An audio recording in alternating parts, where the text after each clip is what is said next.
Got some. This is gonna happen. I'm a Scottish dwarf. I'm from Scotland. Hello.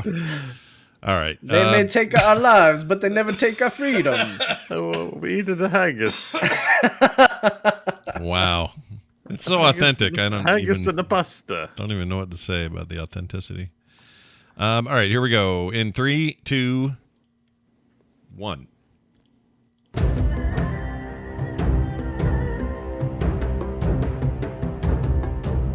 Welcome back, one and all, to There Will Be Dungeons. That's right, D&D, going to be played today with all your good friends like Bo Schwartz, John Jagger, the Fergusons, otherwise known as Kyle and Kristen, maybe Baby Chunks, I don't know, and me, Scott Johnson. Welcome back. We're glad to have you here. We hope you're sitting down to a nice warm cup of tea from phoenixpearltea.com/TWBD, where you'll find a assortment of fantastic teas built around our campaign. So do check that out. And now, listen to Kristen as she catches us up on last time's There Will Be Dungeons. Last time on There Will Be Dungeons, the principal met them, ready to reveal the reality. The ritual was already running. According to him, the fight would finish, a win for our warriors, but the planet would perish as it had previously. So do they dance to destiny? Hope asked if the principal had ever joined them in the Weir War. Instead of wasting the whipping and plunging the planet into peril again, why not wait to finish this fight until after killing TWBD? After musings and misgivings, it was agreed on.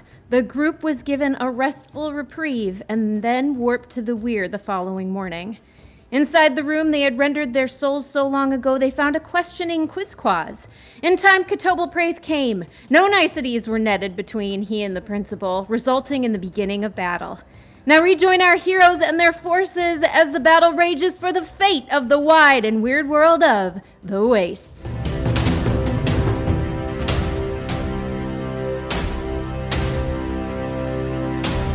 All right, that brings us current. Bo, take it away. The 5 of you, that's Pharrell Rasfim Kurik, Stanley Billings, a.k.a. Valir Ornath, a.k.a. the Soleli Prime of the Elhendari, Hope Akmenos, a.k.a. Queen Akmenos of Orphewitz and Tiet Kala, and finally Nash Magard of the Solar Mines.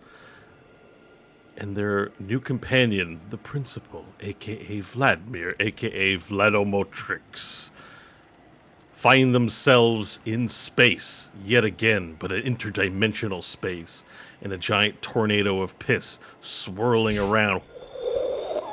And inside this cyclone of piss, a galaxy-sized goat man staring down at them with hands and claws, shaking, lightning protruding from them, igniting the piss.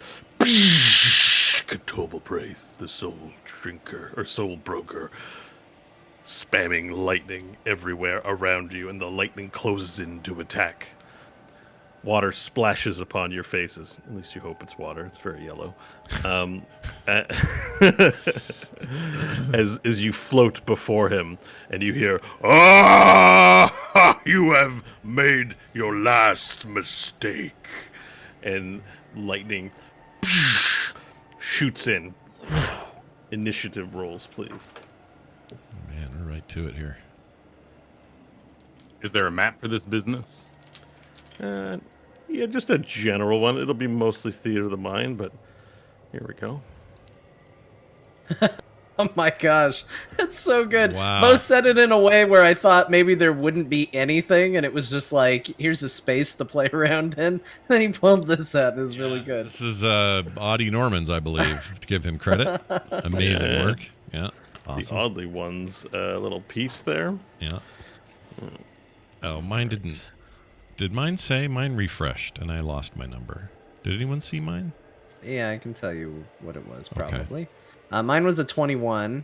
Let's see here. You rolled...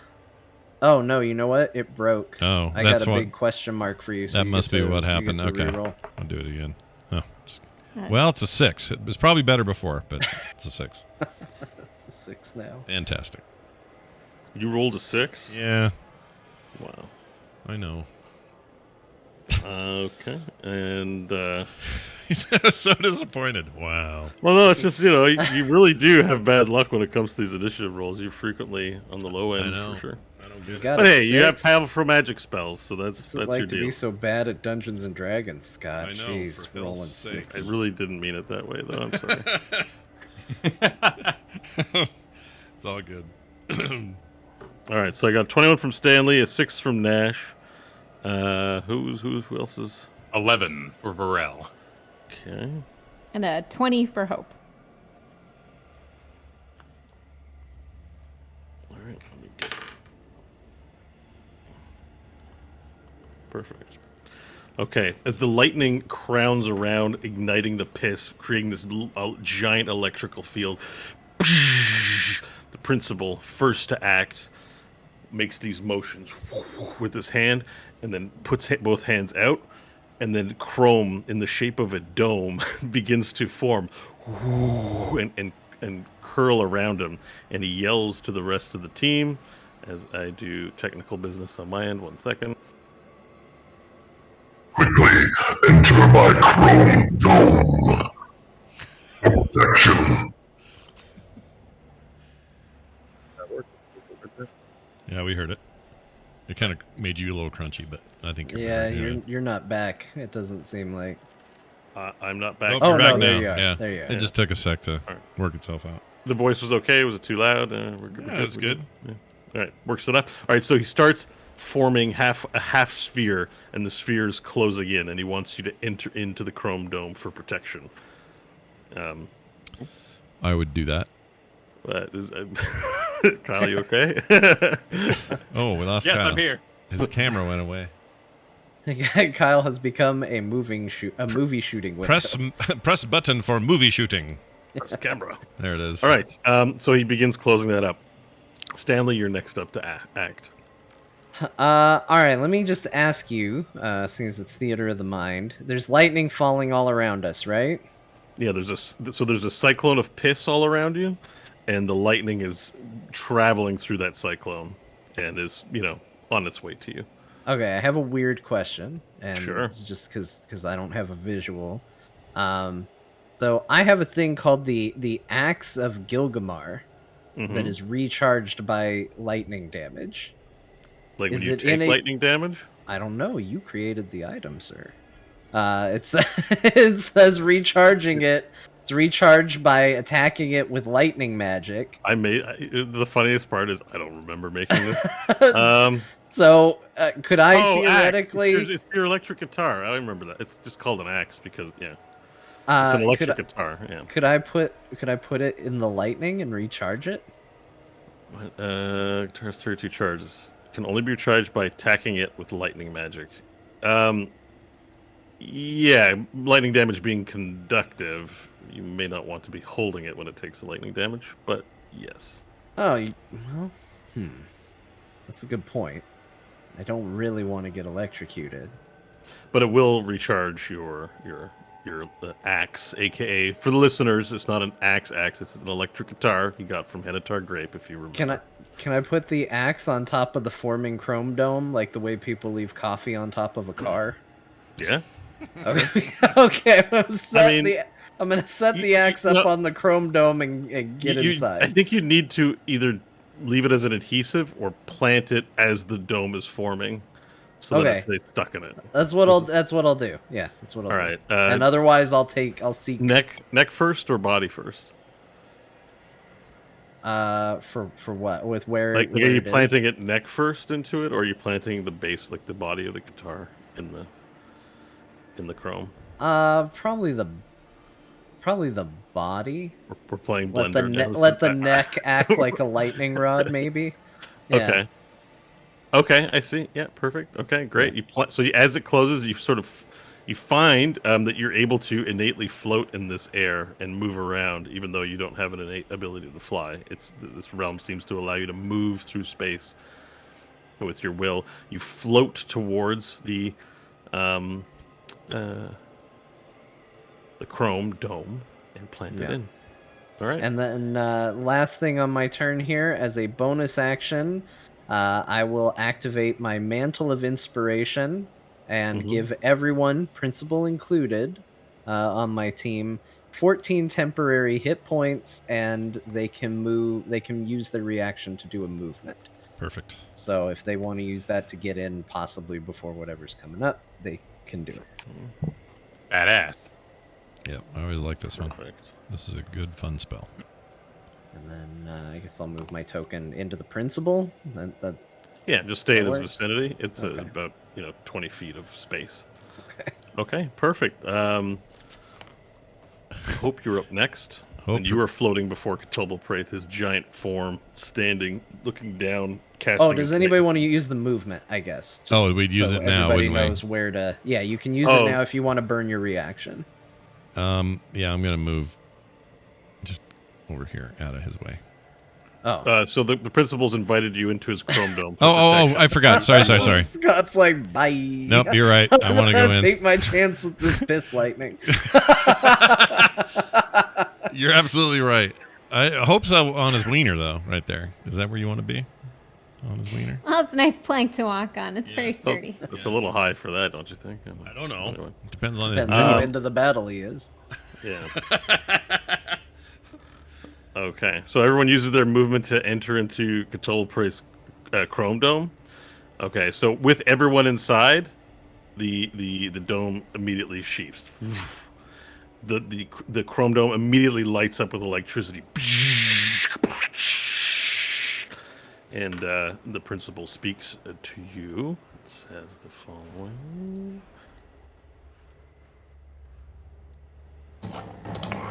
Good. We should be safe in here for a short while. I will hold it as long as I can. We must formulate a strategy rapidly. He's big. Enter inside him. Cut up important parts. This strategy has worked twice. My intention is to use my red rings of death to pierce him. He will react in such a way as to combat it. That will prove to be a distraction for your attacks. The three of you should help Nash achieve his ultimate weapon form against him. You're new to adventuring, aren't you? We don't have much time for your jokes, Lizard. No joke, you plan to use death rings against a death god. This is foolishness. It is a distraction, my lizard friend. Nash, do you know what he's talking about? Are you an ultimate weapon? I have no idea. All I know is about the dragon bit. There's probably something he's talking about I don't know about. Well, Nash, remember the chrome can stop the weir, so maybe it has something to do with the powers you have. Maybe, but I mean, what? Like which ones? Like, principal, dad, I guess. What's the Explain it. What do you mean, my ultimate weapon power? You were designed as an ultimate weapon to save our planet from its demonic invaders. Have your friends guide you towards the lightning. Your weapon will be revealed then. Oh, okay. Once you have been sufficiently empowered, use all of your most powerful magics to pelt the demon false god with everything you have. Okay, so scooch toward the source of the lightning. That seems dangerous, but okay. I don't know what else we were meant to do here. Any other ideas? Your friends should distract from the other attacks while you dismantle Cthulhu Praith for good. Between my power and your power, he will succumb.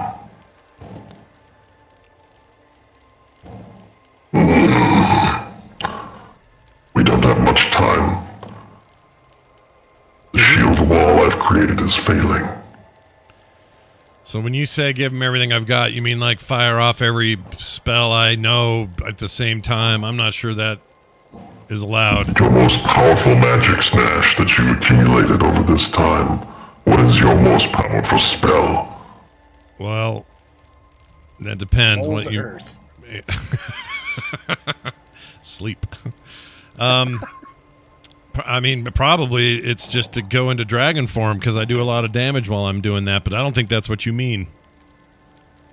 You must cast your most powerful spells. Well, okay, so let's look at table talk. Level 8 spells. Whoops. Hold on.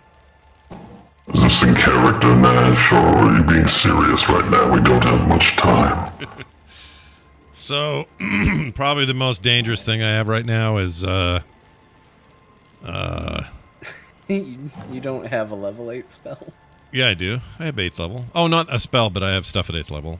That's true. I don't have an 8th level spell. Why don't I have an 8th level spell? Oh, that's right. We had a conversation about this. Hold on. Gonna learn it. He's in there just... If I'm not mistaken, I brought this up 2 weeks ago. No, you did. 2 weeks You to did. take an 8th level spell. You did. I forgot. You totally His did. most powerful spell, reverse gravity. Hold on. If you need to pick an 8th level spell and make it powerful, if you have this, like, do it, I guess, now. Yeah. I'm going to get rid of one I never use. And I'm going to pick Sunburst, which did have my eye. Let me make Sounds sure cool. I know how to use it. My favorite candy. The Sunburst. Is it Sunburst or Sunkissed? Sunburst.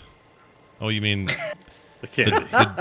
Sunkissed is the Sorry, drink. I didn't mean to distract you. I know you're trying to get that all sorted. Sunburst. Sunkissed is a drink. What are the candies? Starburst. Starburst, jeez. Yeah. Oh, Weezus. All right. As if nothing happened, I would say Sunburst, Dad. That's a really good one. It's powerful, and it's made for more than just one enemy, but still, it'd be pretty good on him. Relatively new to my repertoire. Hey, got a little Solar Mines tie-in. I like it. Yeah. It'll have to do. I believe in you, my son. Go and empower yourself upon his sword. I mean the lightning, just so we're clear. I know you get confused about these things. Empower yourself upon the lightning, and then once you have been sufficiently empowered, sufficiently expanded, we'll say, then unleash your most powerful spells, and we will subjugate this demon once and for all. All right, so since the lightning's kind of everywhere, do I just step outside of this wherever I want? With the last of our time, initiate your battle plan for the first round of combat. Oh, yeah, if we're in combat order, I can't do anything anyway. Till I'm last, because I rolled poorly. You'll be able to re-roll your initiative. Yeah. So we're going to do a new set of initiatives, and you have an opportunity to, all talk. Be like, I'm going to go left, you go right. I'm going to go straight. You can plan out your first moves if you wish, or you can just leave it to chance. But Okay, well, given the instructions, my plan would be here. This is a foreshadowing. I will not be moving here permanently, but I'm going to move right to wiener level right there. That's what my plan would Vorel, be. I know you're awfully fond of getting right up on the snoot of your enemies. Would you like a ride? Are we moving freely in space, or are we floating? Yeah, you were able with your willpower just to move Okay. freely in space. You don't know why or how, but yes, this realm seems to permit you the ability to do it. Likely because the god has become angered and reality has become chaos. Cool. I will accept a ride to the face.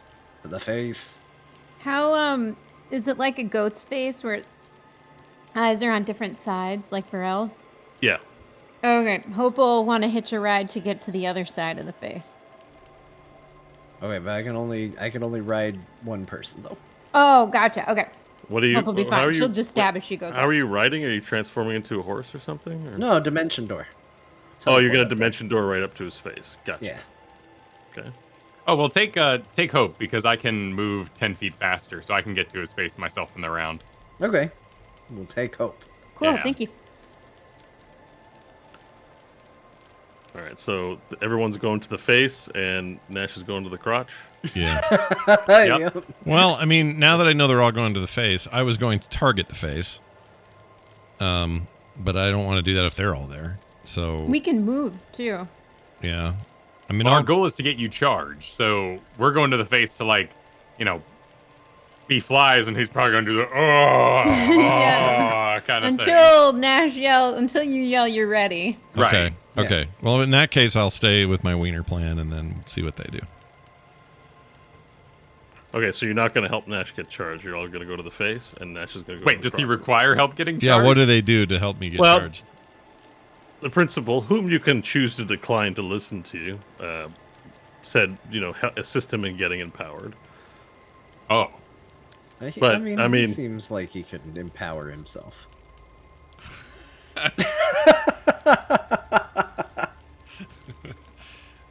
I mean, since Whatever- we don't whatever really that know, means. we don't really know what he means anyway. Like, he hasn't been specific. He's like, just empower yourself on the light upon the lightning of the beast. It's like, what does that even mean?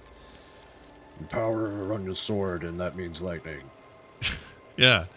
So since he hasn't been specific about where the plug goes into the phone to charge it, I'm just gonna have to wing it, right? I'm gonna go out and just touch it. All right, it's up to you guys. Yeah, this is your plan, not mine. So go ahead and Go make your touch plan. it. I don't know Make what your else plan, to do. Ask your questions if you need to, and whatever you got to do. Any other ideas about how one should charge off of a goat man? I don't know. Sometimes Bo gives objectives to people, and I sit back here and I just think, man, I'm glad it's not me that has to figure this out. Yeah. Well, my goal is okay. So just for Nash's intent, his goal would be, since there's a lot of vagary around this, I just am going to step out and take some lightning right to the face, and just expect The that chrome to. dome is closed. You can see a necrotic lightning energy, like it's like black and Yeah. blue. Like you can see it coursing through the chrome. Like it's the chrome shield that's around you. You can't see out of it. Yeah. It's completely impervious to vision, but you can see like electricity sparking through it. And he were advised not to touch it. Do you want to just touch that? Well, I mean, I don't know what else to touch. Yeah, I would. Yeah, I would touch that. Gotta touch Okay. something. Yeah. So you float over and you immediately touch, putting your hand on it. Yeah. Now give me a second here. I got to pull up a spell. Give me a minute. Oh gosh. Didn't have it prepped, but okay. All right. So make a dexterity saving throw unless you choose to fail it. No, I would. Well, hold on. Could always touch it again. Yeah, but you're just gonna have to do a saving throw again. Is And your it- objective to get electrocuted? Then you should probably fail. I mean, If it your is. objective's not to be electrocuted. I don't know. Then make a save. What's the difference between electrocution and taking a charge? Probably some hit points. Yeah. I'm gonna fail. I'm gonna intentionally fail it. Assume I'm supposed to absorb this or take it or whatever. Decision accepted. It'll be, He jumped on that in a way that's scary. Yeah. Oh man, that's some DM excitement there. He's like, I can't believe he's gonna do it. Yeah. Locked in. Decision Well, made. know, No more table talk. Shut it down. Yeef. yeah. Let me get all the dice. You made your choice. All right. I've decided.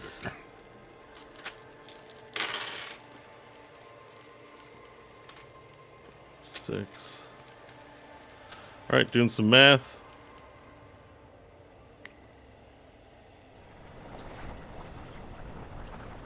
Sorry. You take 51 points of lightning damage. Oh my lord! All right. All right, so as you touch the wall, you go, and you just like immediately grounded, and then something strange happens. By the way, before you touch it, you do hear the principal call. Nash, no, you idiot! Oh. Guess that's not what he meant then. Well, then be freaking specific, then, You Dad. can't say that now. You think you're saying that, but all you say is as you touch the wall and it bursts in lightning. And what happens defies the eyes as Nash's body splits into 51 different Nashes. As they just sort of pop out of him, there are now 51 Nashes in the dome with you, and there's not enough room for all of you, so they start hitting the lightning as well. Oh no! All right. Yeah, so I'm going to populate 51 Nashes on the map here. I just need a moment. I didn't prep this ahead of time, so, it won't take me long. It's fine. That's 8, right? Yeah. That's 10. Oh boy, if we're getting stuck on 8, we got a journey. So now you can just dupe the 10 4 times. Yeah. Okay. Yeah, you can dupe the 10 4 times. No, it's not that. Or big of even a deal. Now we got 20 20. twice and then 10 if you want. Or Now we whatever. got 40. Now we got 10 more. And then we need 1. All right. So there now. We've replenished the lost Nashes in one Good shot. lord, this is a battle in hell. Yeah. Look at all these Nashes. Was everybody else in the dome mushed? Like you guys were all Yeah, in so there still. I can't draw them in that way, and it probably doesn't matter all that much. However, you're in the they're all mushed, and they all start touching the sides, and some of them start getting electrocuted and conducting the electricity all throughout the ball. I need everyone to roll a dexterity saving throw, please, Oh my lord. including yourself again, Nash, as more lightning goes throughout. 20 not natural. Okay. 9. Anyone who gets 20 gets half damage. A 26. 13. So, Varel, you fail. John, you're going to be able to have your damage. Halvet. Having a good time. Yep. Sorry, I'm just looking for a dice here. There we go. Dice bowl. All right, let's roll some damage. 7, 8, 9, 10, 11, 12, 13, 20, 23, 27, 20, 29, 33, 1, 32. 32 lightning damage. Halved for those who saved. So is All the Nashes take 32. So 13, far, or no, wait, the 15. first 51 have... We Would a round up or 13 save? do we round up or down? Because it'd be 15. or 16. 13 would not save.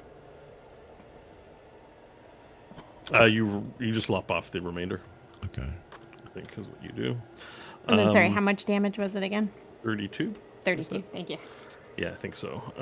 Okay, so 32 points of damage. All the Nashes, no, they succeed. They take half. That's good for them. They take 16 points of damage as lightning shreds throughout. Principal releases the dome, saying, Enough! Nash, move towards TWBD and defeat him, while I bring the red rings of death to bear upon you, TWBD. and then he, he's gonna hear me again, and then he fires off his lasers, all from his ring one hand, all from his ring in the other hand, and they move towards TWBD in some field of energy before this giant goat man catches it. Boom! Doing like a Attack of the Clones Mines Obi-Wan sort of sound where it's just boom, and then you hear bong as it echoes throughout the space, and then it's slowly pushing back towards the principal. He doesn't seem to be able to maintain it in spite of using all of his efforts as the principal begins glowing red from the red rings. His whole body just... But very slowly, it's like a low fuse. It's going down towards the principal. I need a reroll on your initiatives, please. You only have to roll for yourself, Nash. I equaled it. It's a 6. What? Again? That's Yep. You're so good at rolling sixes. Saving the best for last, though, because then you get to be reactive, right? Yep, I guess so. Mine was a 16 this go round. That is one way of looking at it. All right, 22 Stanley. for Hope. Oh, he may not want to wait for a ride. I don't know. I don't know what's gonna be better. I also got a 22. 22. Okay, so you guys can decide who goes first between the two of you. If Hope piggybacks on Varel, can they both make it up? Would we have to roll a acrobatics or something? He'd have to roll an acrobatics just to see if he'd be able to carry you, but you're kind of weightless in this space, so I think it would just work, actually. Cool. Hope will piggyback onto Varel, or whoever's going first. I guess Hope Okay. will go first so she can piggyback onto Varel. Yeah, you'd have to go. Someone has to go first with their action. So you grab on with your turn. You grab onto Varel, getting ready for him to launch to his face. Anything Yeah. else? You have to have bonus action and potentially something else. No, she's just gonna wait. My action's gonna start when they get to that face. Perfect. Okay. Then yeah, Varel, you're up. All right, and everybody's weightless, and I've got Hope on my back. Yep. All right, well, I was told Nash is the great weapon, and there are many Nashes, so I'm going to grab 2 Nashes, one in each fist, and haul it up to the face. All right. So you're gonna. So you grab. Which are you grabbing? Your Nash, or they're all indistinguishable from each other? These aren't different timeline Nashes. They are literally 51 copies of the Nash you know. Yes, so there's these 2 out in front of me in a straight line, so I'm basically going to have Hope on my back, enter my rage, like retro rockets through the air, and start launching myself towards the face, and as I go by, I'm going to grab 2 Nashes by the scruff and haul them up to the face. All right. Move your tokens. I will move your scruffed. I'll move some scruffed ones up with you. All right. Nash, you want to voice act your clones getting grabbed? They all say that. I don't know what All right. else I would have expected.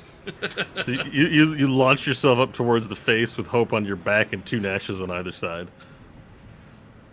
And I'm going to use Instinctive Pounce, which is something I don't think I've ever used before, because when I enter my rage, I usually do Fire Burst, but we're not doing that because I'd hurt the Nashes, so as a bonus action, you can enter your rage and move half your movement speed. So I bonus action up to the rest of the face, carrying these Nashes. All right, so you carry the Nashes up, and do you run in space, or is it pouncing? Is it a jumping action? I mean, if we're in space and you're cool with it, I do have the Eye of Grosjean fire powers, so I would like to just be rocketing, like little flames up my feet or back. Yeah, on but my however you want to scales. do it. I just also pictured like an old cartoon that's kind of bad, so they have the guy running, but it's outer space, even though they don't need to do that. Like, that was just a comical thing I was envisioning. Sure. But yeah, you can do whatever you like. Yeah, you can. Awesome. Yeah. No, I'd like little, like I got my frills kind of like little rockets down my back that are just as I haul 2 Nashes going through the air with Okay, you've Hope got on my both back. Nashes. Yeah, and there's kind of almost this like maybe a barrel roll at one point that would look awesome too, as you grab the Nash. Was it my action to grab the Nashes?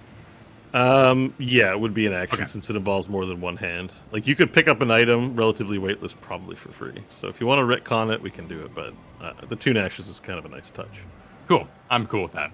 You're cool with that? All right. So now it's the lair begins to perform an action as the piss, the cyclone of piss begins to swirl around, and it picks up in speed, carrying lightning all through it. All of a sudden, there is a sense of gravity as it pulls you to the side of the cyclone that you're both in. I need everyone on the map to make a save. You're kind of weightless, so I don't know really what sort of saving throw. It would have to be a Constitution saving throw, given that through sheer force of physical will, it won't affect you unless you have a reaction that can affect the gravity of this cyclone from ripping you into it, basically. So yeah, but if you have some way to anchor yourself to do something like that, for example, Stanley, you have your axe that you've embedded into the dome, which is still receding, so you could, in theory, hold on to that. Yeah, let's grab that. Yeah. So if there's anything you can grab onto that will prevent it, I will give you an easier DC on the roll. Otherwise, it's going to be a fairly difficult DC because you have no resistance versus this cyclone of piss. I mean, that's what my first move was gonna be. So I'm grabbing the axe anyway. Okay, so it isn't your turn. So you need something to give you a reaction to be able to do that. Although I think in your case, you'd be right next to it, so I will give that to you. Okay. So You're in yeah, the I'll same reach space. out and grab it. Yeah, And we'll it's a give that one. I'll give that one Constitution to you. save? But Well, I don't think I'm gonna make the save either way, so it doesn't matter all that Okay. much. Because my best roll was a 7. all right. Anyone else have options or? Not really. How hairy is his face? Oh, it's fully furred up. Fur like an old, ancient, matted fur, demonic fur. Can we grab onto the fur?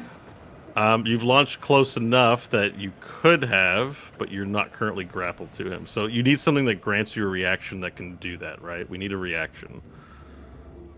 Oh, you're muted. Pardon me. I've got 2 Nashes, and both have underwear DNA. Can I use them to steady us? Oh, this is good. I like where he's Potentially, yeah. I'll consider it when considering yours and Hope's DC, as well as the 2 Nashes with you. They will lower Cool. the DC.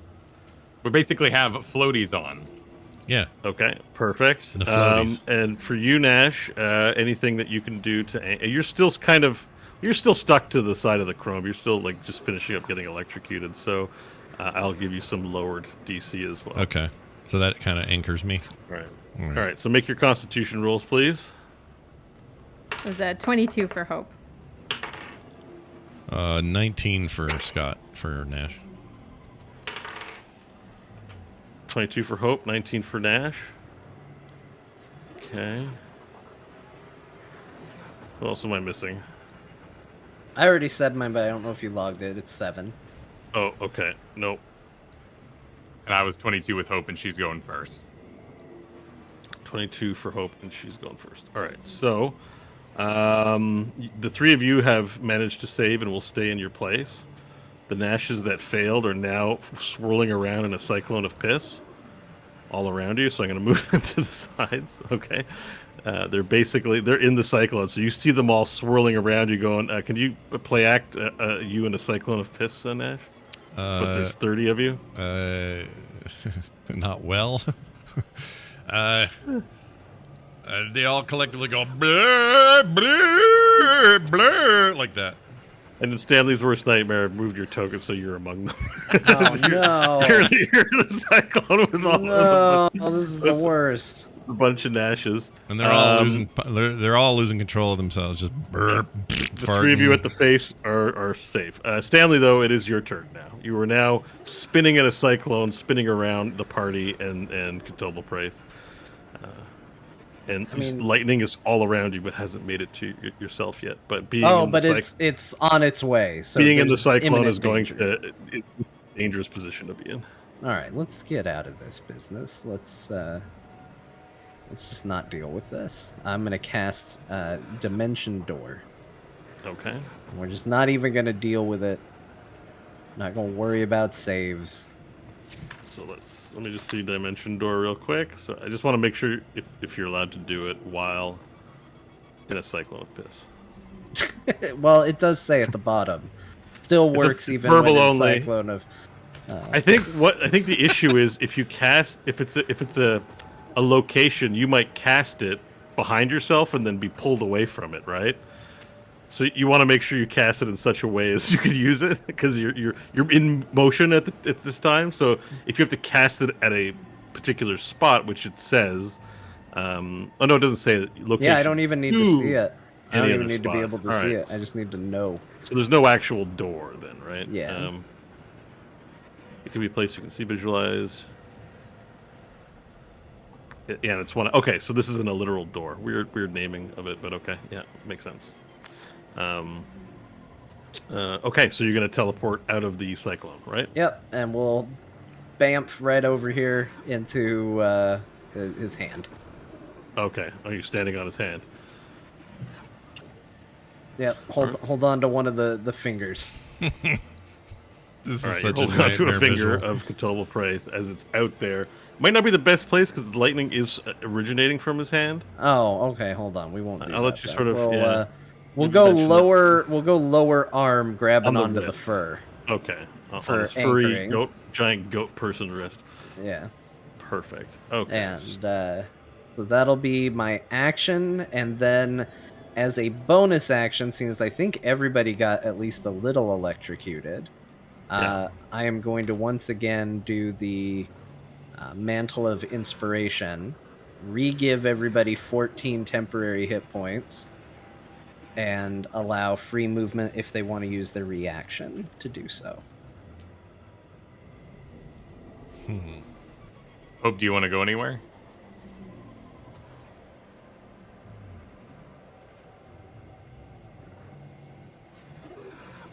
I'm Up now to his ear.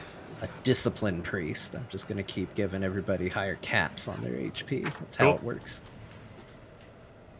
I'll fly the Hope and 2 Nashes up to an ear.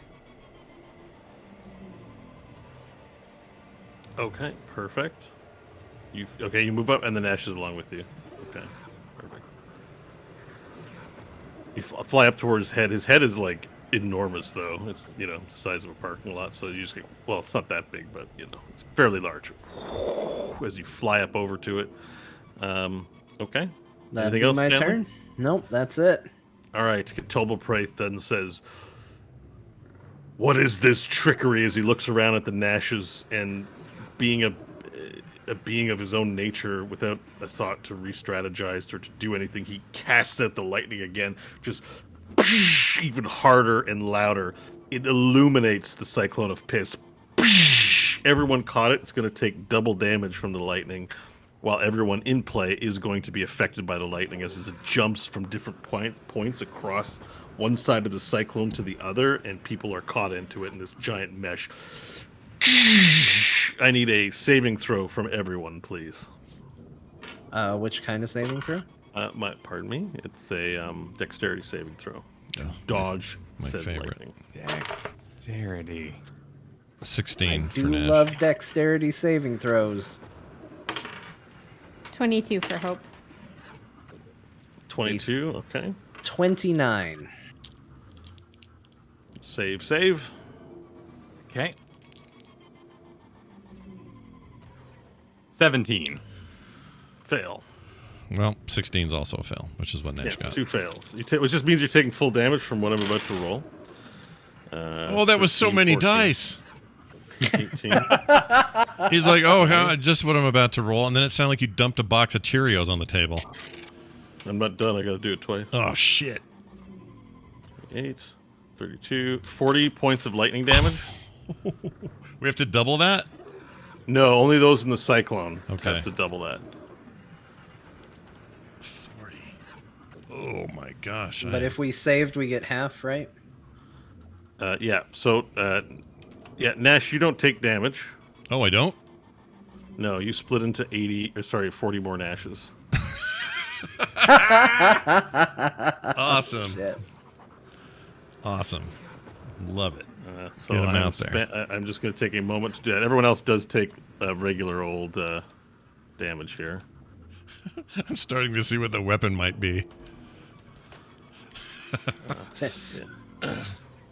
Little did we know it would be a weapon against all living And things. not only do you split, but every other Nash splits as well. So as the lightning bursts out, the whole cyclone of piss becomes filled.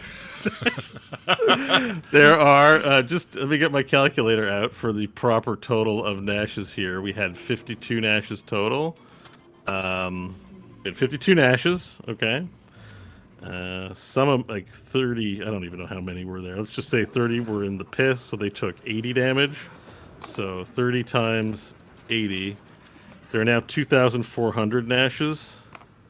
Oh my gosh. And then I mean, 20, yeah, this would cause anybody to give up. there are That's too many 880 other Nashes. That's for a total of. There are now 3,280 Nashes. Wow. So We struggled with one.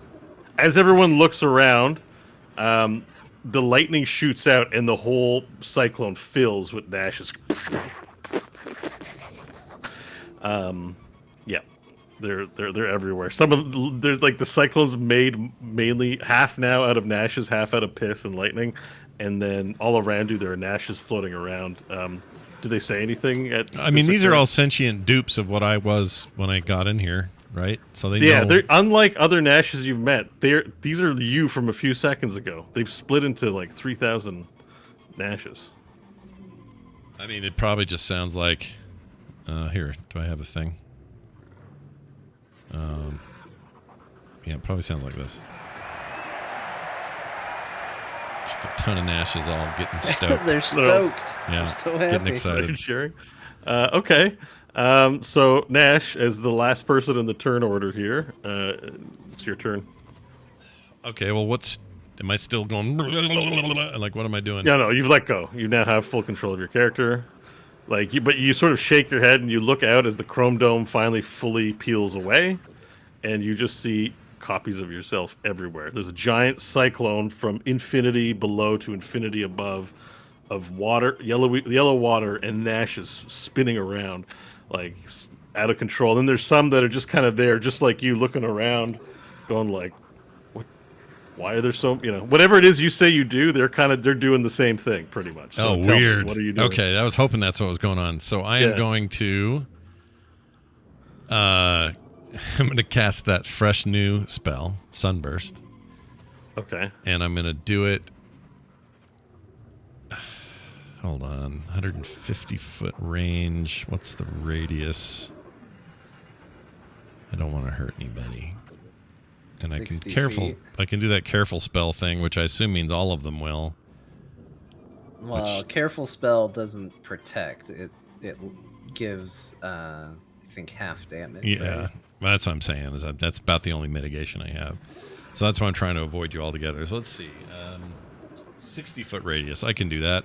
In his heart zone there, right here, I will target Sunburst. And you need to make a... Where is it? You need to make a Constitution saving throw.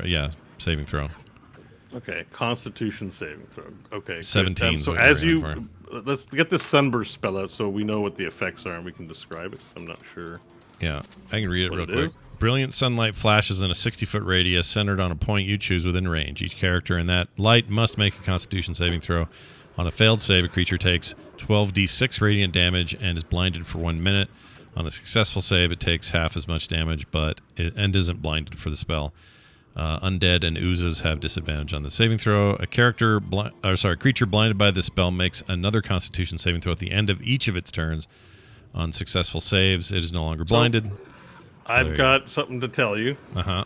You need to be careful of. All right. This spell does not distinguish between friend or foe. Yeah, no, I knew that, but there's a lot of Plotting Nashes. where it's getting cast is just going to be important because Right. the other Nashes seem to have the exact same idea, and as you begin casting the spell, the rest of the Nashes also begin casting the spell. Yeah, we'll sacrifice a few That's Nashes. 3,280 copies of the Sunburst spell about to be cast. Do they get their own? Do they all get a saving throw? So the of way their own? I'm not going to resolve 3,000 turns. Yeah. They are going to do what you're going to do, and we're just going to multiply the effects of what you do by that many times. But what if you save with me? Then they're all screwed, or Well, there are 3,280 copies of the spell, so we're gonna figure that out. okay, we'll do the math as it comes. All right. Yes, Well, we're gonna cast the saving this. throw is going to be resolved once. However, Yeah. legendary resistances are going to be resolved one spell at a time, so you'll be able to overcome the legendary resistance this way. Okay. Well, I'm going to target his heart in a 60-foot radius. This will keep Hope and them out of there. I don't care about the Nashes that are close. It doesn't I also matter. need to do one more thing with you. Yeah. If you target his heart, he's the size of a gal. He's gigantic. Yeah. You're not going to be able to blind him by not targeting his sight. Oh, so I would forego that So effect. you might need to hit him in the sight. The other issue is he is a demon / god, demigod potentially. Blinding may not be the most important thing here. Okay. Anyways, so something else to consider. Yeah. Let me just quickly double check one thing here. What's the radius on Fireball? Because honestly, I could do slightly more damage to that Fireball. It just wouldn't have the blindness effect if you fail. but it's still half damage, 20 foot. That's a 20-foot radius. Well, let me ask you this, Dungeon Master. Does a larger radius give me anything more in this scenario than it would have if it's just a targeted spell? Do you know what I'm saying? Like, since he's a giant... no, because you're hitting one creature. It wouldn't increase damage or anything. It would just Okay. increase the blind area. I just want to make sure you don't hit your teammates. That you Yeah, also have. Do you have careful spell? You might be able to also use sorcery points for that reason. Yeah, but then I'd still... I mean, I don't trust myself. Because your teammates are up by the eyes. I don't want them to get hurt. All right, you know But what? even if it doesn't hit the eyes, it'll still do damage. So Here's you don't. The blindness is optional. I actually have the same saving throw, same chance of DC save, or sorry, Dex save, all this stuff. Oh, except it's con save versus Dex save. I suppose you're not going to tell me what stat is higher on your giant goat. I can't tell you that. No. Okay. Good try, though. I'm guessing he's got a better constitution, though. Because a giant thing like that's not very dexterous. At least not relative to... He'd have to be relative to other Chances giant are goats. he's gonna succeed on your saving throw either way. Really? Yeah. As a boss monster, there's a mechanic. Oh, Yeah. Not even a boss monster. He's a god. Well, Right I guess now, what I'm he's saying the is Lord my of the chances realm. are kind of equal. It's the same distance. It's sort of the same radius. Everything else kind of being the same. I actually Not get a god, chance he's at a demon, but I get a chance at higher damage. So I'm going to do Fireball, not Sunburst, because Alright, so I get an you're extra gonna cast D6. Fireball instead. All right, at a higher level, at the current level. 8th level. We'll do it at 8th level. All right, how much dice is it for 8th level? 13d6. Okay. All right, cast your Fireball then. All right, here comes for hit. So the 3,000 other Nashes are about to cast Sunburst, and they stop and pause for a minute and talk to themselves, and then decide to cast Fireball. Yeah, all at once. Hold on 1 second. Oh wait, you need to do. You got to give me your save. Oh, I got to do a saving throw, dexterity style. Dex 17. I'm Okay, sure. 24. Yeah, that beats it. So what does that mean? Tell me what that means. It's half damage. It deals half damage For everyone or just my Nash? for everyone. Damn. All right. Well, Yeah, but roll your dice. I'm going to multiply that by 3,000. all right, here comes. That's like, man, he's I about really to do wanted more to hit D&D damage than maybe anyone ever has, and he's just like, I don't know. I wish it was great. Anyway, 37 halved. So. So 60 36 halved is what is that? My brain. 15, and 3 is 18. 18.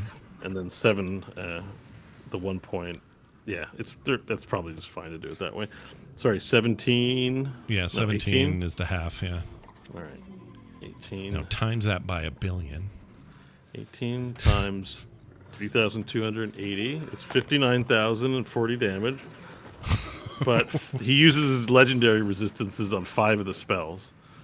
So I have to do 18 times 5 and subtract 90 from 59,000. It's like an accounting show. Yeah, no kidding. Get those numbers right. Okay, so the final total is 58,950 fire damage. Yeah. As all the Nashes in the whirlpool, like a giant orchestra, like a giant, I don't even know what to describe it, like just a huge pile of fireworks as fireballs go, and they land upon TWBD. And there's just the giant explosions all across his body. And the rocks and fire get caught up into the whirlwind, and the whirlwind turns into a whirlwind of fire. And TWBD just immediately gets owned. His body starts to disintegrate, and he goes, "How can this be?" And white light bursts from his mouth. And then lightning fires everywhere. I was hoping he was going to go. Necrotic lightning. I need a saving throw from everyone again. Dex? Is that what you said? Yep, dexterity saving throw. I will do 3,280 dex saving throws for the other Nashes. a lot of saving. Natural 1 for 2 total. Well, you can't. Nothing really bad comes out of it. It's just a failure. Well, that sounds worse. Don't worry about it. You'll always be a failure. 12. but- All right. That's Varel getting a fail. 23. Pass for you. 18. Fail for you. All right. Rolling the damage. 8, 10, 16. And then the rest. 24, 25, 26, 29. 29 damage. 29 points of lightning damage. That includes hitting 3,280 nashes with times 29. There are now 95,120 nashes in the realm with you. As Cthulhu Praith begins,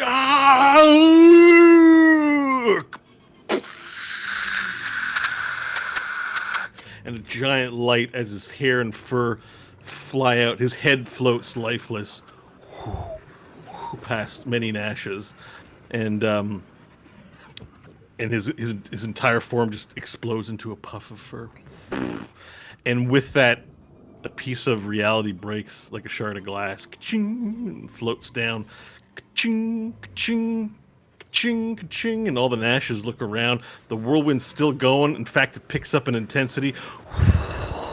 And then as these little cracks of glass appear in reality, they have a sucking function, and they begin drawing nashes out, like as they grab onto the side of reality, and they get sucked into the glass. And the 95,000 nashes are you're starting to fly around. Ooh, and glass breaks open. And Cthulhu Praith speaks up to you. Here, I will get us out of here. Follow me. It takes a long time for me to switch things over, but not Cthulhu Praith, the principal. One second. The principal opens up a portal behind him, and he stands behind it, holding aside. But as one of the nashes comes by, he knocks one away, and he grabs one of the nashes.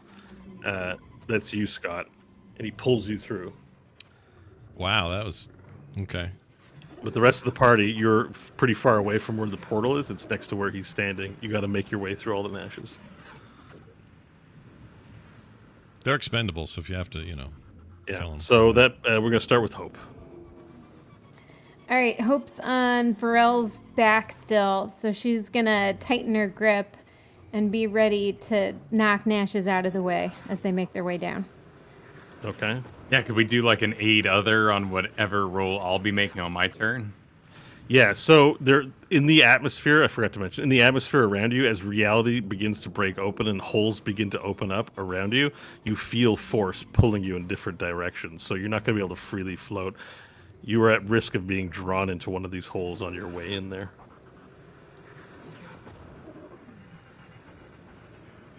Now, there are many nashes between you and the portal, which you can leverage and use to make your way through. There isn't much else in the way of physical objects to help you, including there's no Cthulhu Praith now, so you can begin to feel the motion of the world draw you into one of these, whatever these holes are, and not the principal's hole, which seems like the desirable one to go through. We could use diplomacy and grab onto it for some direction.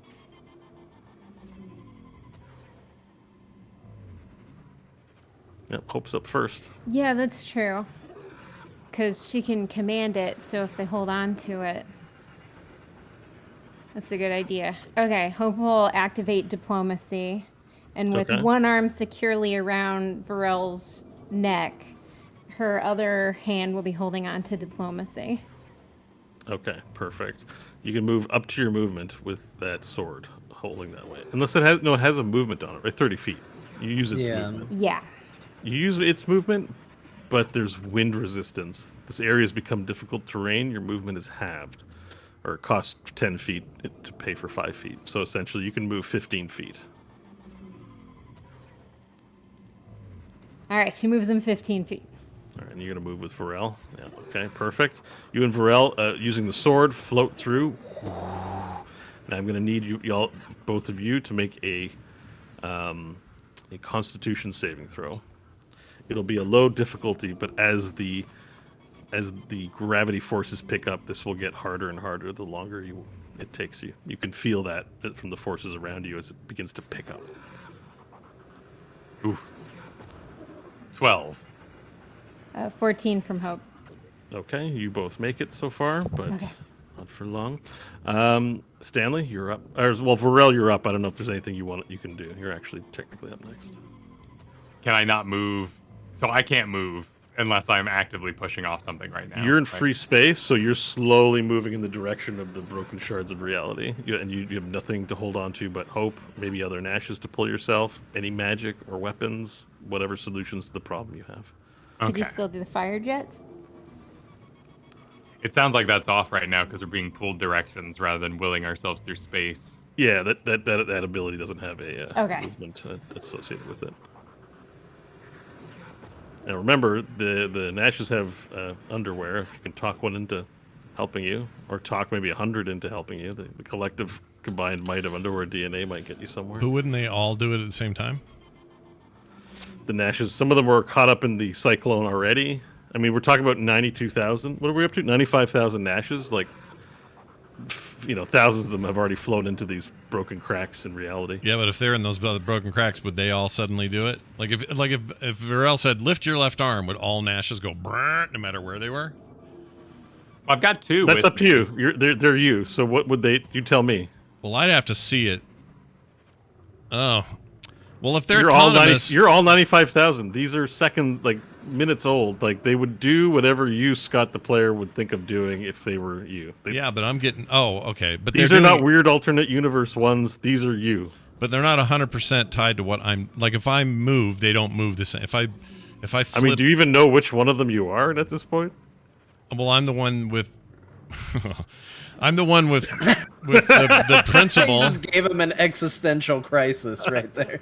If I'm with the principal and I get sucked through that door, I can't see anything. How do you know it's you that got sucked through the door? It was a Nash that he threw through. Oh shit. That's a really good point. So, yeah. They would basically think of it in magical terms. Magic has now entered the building and messed everything up.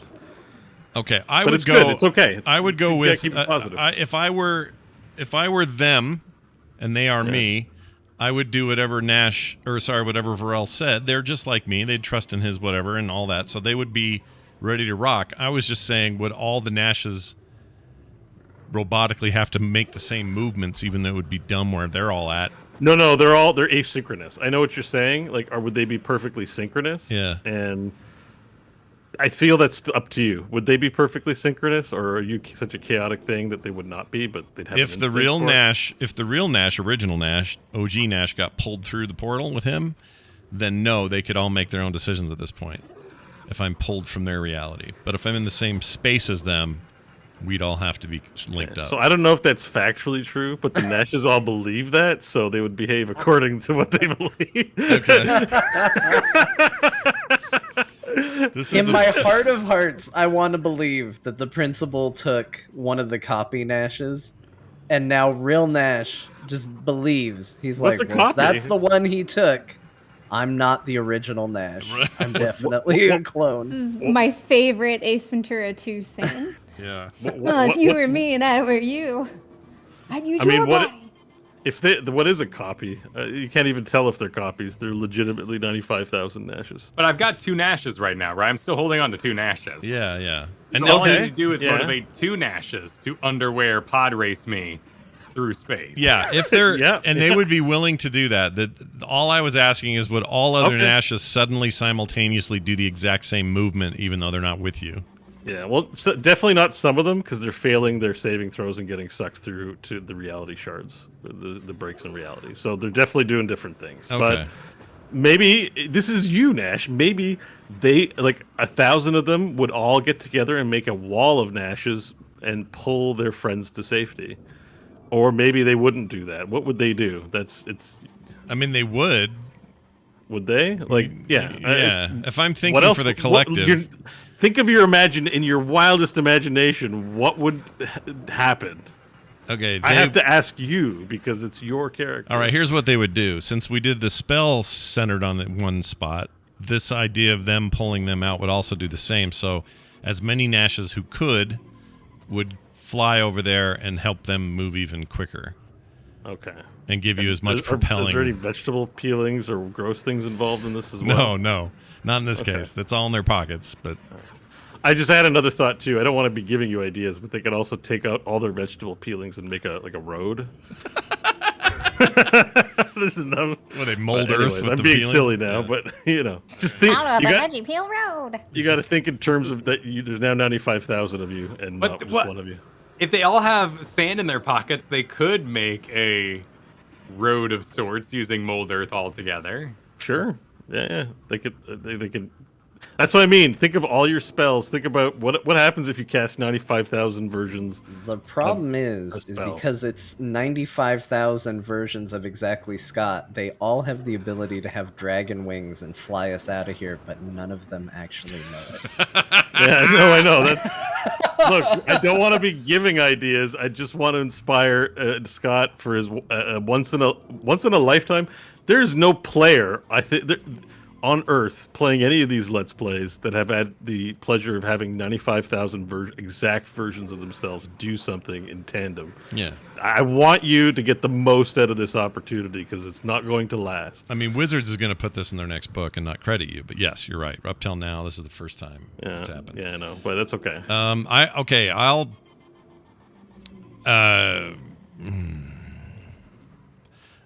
I mean, one of those Nashes would have the sense to say, well, I could just do a dragon and take you faster. One of them would. Doesn't matter which one. He would just go, maybe we just do dragon. And the other Nash would go, oh, yeah, of course, duh. And then you could have two dragons. You could each ride one if you want. Okay. All There'd right. be so many dragons. But they don't. But they only are the two that do it. The rest of these guys don't do it. Yeah, so since we're giving Scott ideas, you could also have everyone cast Mage Hand and poke Stanley for fun and just bug him. And have 95,000 Mage Hands harass him. Pretty sure that would just cause me to explode. It does no damage except when you scale it up that much. Yeah. Just explodes in rage. All right, so anyways, you're going to do the thing where, you're turning into a dragon? Yep. Two of them. Only two of them Just turn the into? Okay. just the two that were. Because the 94,000 other ones are like, oh, he's got it. We don't need that. Yeah, they don't. They're good. They understand.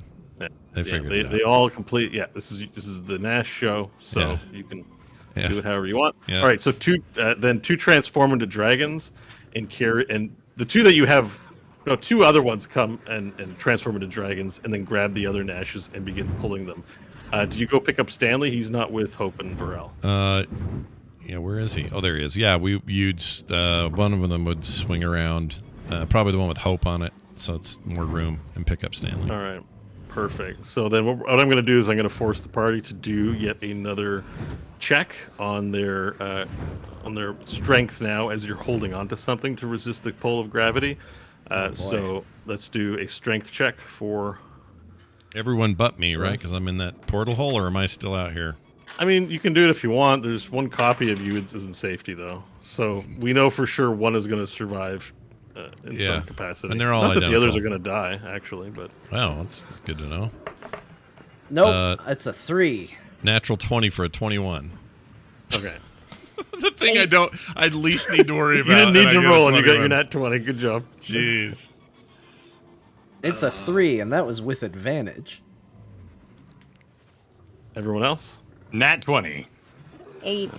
8. All right. So Yeah. Hope, you, both you and Stanley, like as you're flying by, a crack in reality opens up, and like 30 Nashes go like, what do they say? If you got sucked into a reality hole, what would they say, Scott? They would say, you mean all of them? Yeah, they're like, whoops, whoa, and they're getting sucked in. What would they yell as they got sucked into They a reality crack? Oh shit, a reality crack! As they got pulled in. So all 30 of them say that, and as that happens, Stanley and Hope, you fly off of holding Varel and begin falling into the hole. Varel, you see this. Okay. And Nash, you can choose to react. There are many more of you if there's some way you can help here. Well, a Nash closest would pop, dragon, swoop in, and save anybody who's struggling. Okay, so more Nash dragons form. Yeah. All right, so Varel, you don't have to do anything as other Nash dragons were able to beat their wings against it. I'm going to need these Nash dragons to make saving throws, please. Oh, shit. I don't remember any of that. Have them make strength checks. All right? Okay. They're I going gotta to do get dragon both strength, checks though. to Hold on. beat their wings against the pull. Hold on. Dragon. Here we go, Black Dragon. Is there like a pod racer sound happening right I now? know. Oh, it sounds like it's every this, now and then. Subulba. It's this chaos. It's like we're a bunch of demons. Are There's in that little file. There is a pod racer in like there, though. Yeah.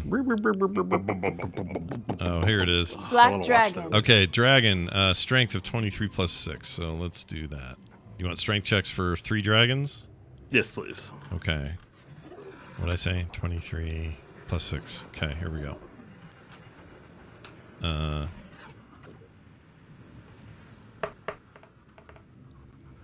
So that would be 13 for the first one. It's not great.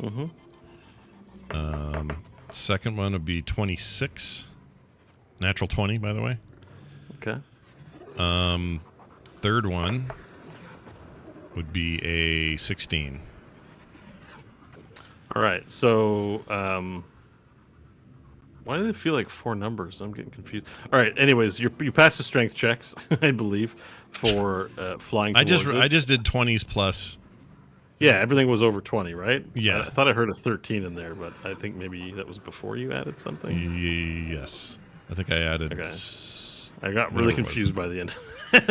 Anyways, the dragons successfully beat themselves against this. You grab Hope, you grab Stanley. The 2 dragons fly up, and the other 2 holding Varel fly up and drop the party into the principal's teleportation hole. Would any of the other Nashes try to escape this realm through that portal?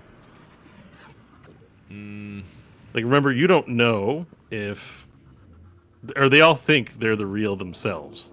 Yeah, nobody Thinking thinks that, are they content to just stay in this collapsing reality, or do they want to get through? No, as many who could get through would want to get through. So, without causing stampedes and hurting each other, they would try to get as many out as they could get out. Okay. And before you're able to do that, the principal jumps in and closes the portal. Shit. Well, that was worth it. I just wanted to. I wanted to know what was going to happen if you were going to try, or if you weren't going to try, and clearly you were. I don't know, whatever that says about you, it says about you. Sure. Everyone's moved through the portal, and we will find out what happens after our mid-show break. Oh man, danger zone. Congratulations on your slaying of a deity. You're welcome to level up after the show, but you have earned your level up, Oh, nice. having accomplished this great feat. So if you've got the time during the break to turbo up your level, do it. If not, you can do it after the show. Nice. Well, excellent. So we'll be back, everybody. Take 10, go do your business, and when we come back, more. So stick around. Why isn't that playing? There.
There's Bo. Hello. You wearing your cloak today? I am, yes. I like it. Got the cloak on. Yeah. The cloak of Dungeons and Dragons. Your mom originally give you that, I think, or made that for you or something? Yeah, she made that for me. That's awesome. Yeah, I kind of want an upgrade. Yeah. Although I've had it for a while. What would you do to up, or like what kind of features are you open for a new one? I don't even know. Just something more gaudy. Yeah. With like, galaxies on it, comets, and Oh, like full like cool candle things. old school like Merlin looking. Yeah, something truly gaudy. How people interpreted like significance in fashion so long ago. I like it. Yeah. I like that a lot. Alrighty. Let's see here. John, you're muted still, just so you know. Hello. No, you're not. Hello. All right, so let's see here. We got it all ready to go? I think so. Here comes the show. And we're back from our break. We pass it over to Bo now for Nash cleanup duty. Bo, take it away. There's a moment of non-existence as we move through the portal. It's quiet, but you hear it gurgling. Blub, blub, blub, blub. As you gurgle through, and finally your eyes open. Hope, Varel, and Stanley, you open your eyes to a giant chamber made of corpses. As flesh and beings, zombified, with no eyes and skulls, swim not only on the ground, but upon the ceiling and upon all the walls in this large chamber the size of a football stadium. As you look around to get your bearings, you see that there is a charred rock platform upon which you are fastened to slabs of stone behind you. Your arms to your side, unable to move. Before you is a table slab made of rock and stone, and the body of Nash Magard rests upon it. Nash, you open your eyes to a ceiling made of zombies, as if they were swimming in water, trying to swim out from underneath all the other zombies below it. They say zombies, but they just look like charred men. Their yells and screams echo throughout the hallway. No! Ah! In a giant chorus.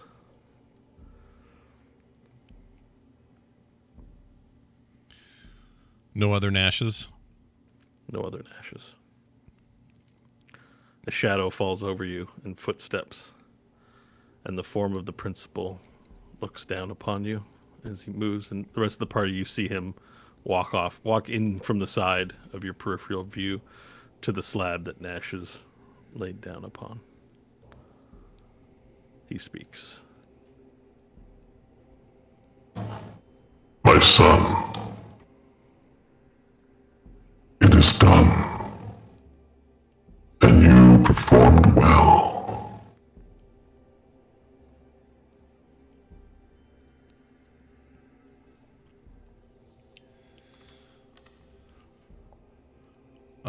Nash would say,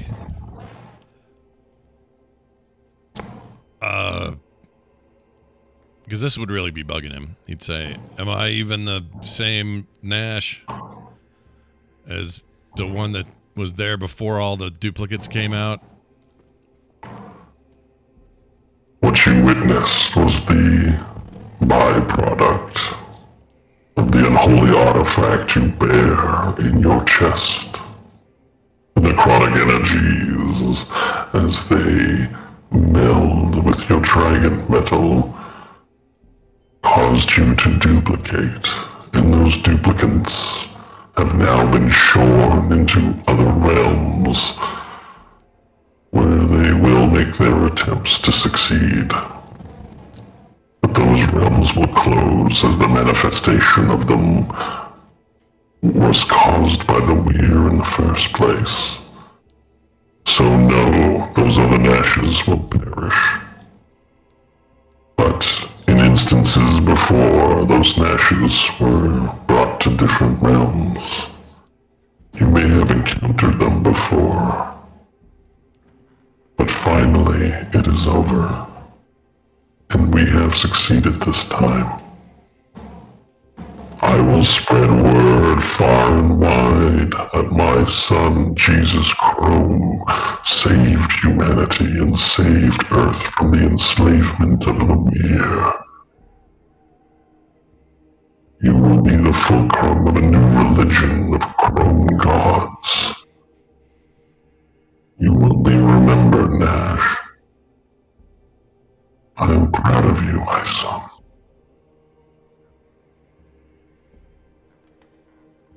But now, your time is over, and you must make one last sacrifice. You are too powerful to be left in existence. And now it is your time to move on from the realm of the living.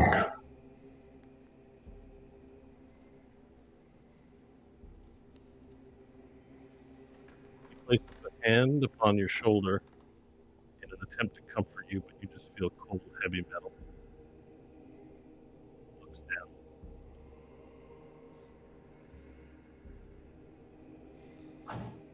I know that I call myself your father, but I know that your existence was not an easy one.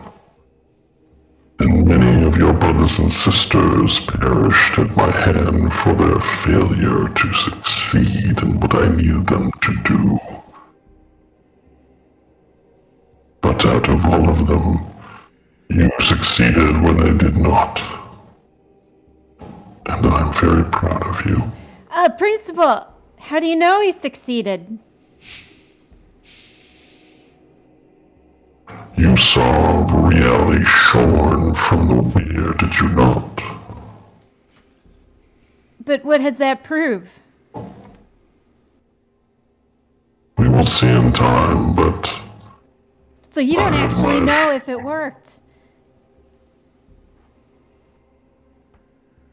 we do know that it worked this time. I have assurances from our mutual acquaintance that their influence has finally receded. Even now, the forces of hell hunt the remnants, particularly the devious Quizquaz that has proven difficult to terminate these decades. But what about that thing that was put in the planet? That will be dealt with. Yes, but Once why not the now? cloning begins. There is time, my dear pet. Hope's trying to see if she can, I don't know, dexterity her arms out of the shackles, if there's any way. Okay. Yeah, make yourself a dexterity check. As you're embedded into the rock. So as you look down at your arms, you see that there's like sort of rock upon your chest, rock upon your arms and feet for all three of you. 17.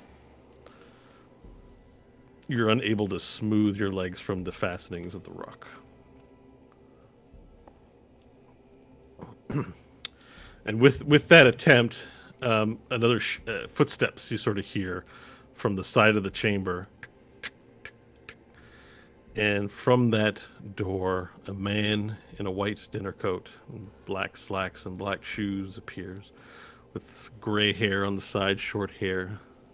It's combed back. He has a rose in the breast pocket of the white dinner jacket. Walks in, and you recognize him immediately, Hope, as Brent. Walks in, and he says, "Hope, baby, take it easy, take it easy. We're all friends here, and we have business to conduct, so please remain comfortable until we conclude what we need to do, and then we'll take it from there." So what are you going to do with Nash then? I still have no idea what's going on. And this is Hope trying to buy time to see if anybody else... Okay, you like She's afraid that Nash is just going to get cut up now unless she just talks. Okay, deception roll, please. Are we all together, like, slabbing next to each other? Yep, you're each on your own slabs overlooking Nash, who's fastened to a table slab in front of you. But does her distraction pull eyes away, or are we all kind of lined up? They're paying attention to Hope, and Hope's making her roll here. Okay. 16. 16. And seems to be with futility. The two beings before you seem to have the matter firm in hand, that you can tell. Hope, darling, I know what you're trying to do. Distract me with this conversation, but this has been millennia in the making. As an important a day as ever. And, hey, Principal, I held up my end of the bargain, and now I'm here to collect on my form of payment. Yes. Asmodeus, it is with great regret that I am unable to make payment in full at this time. Oh, not a good look for you, baby. That's not good at all.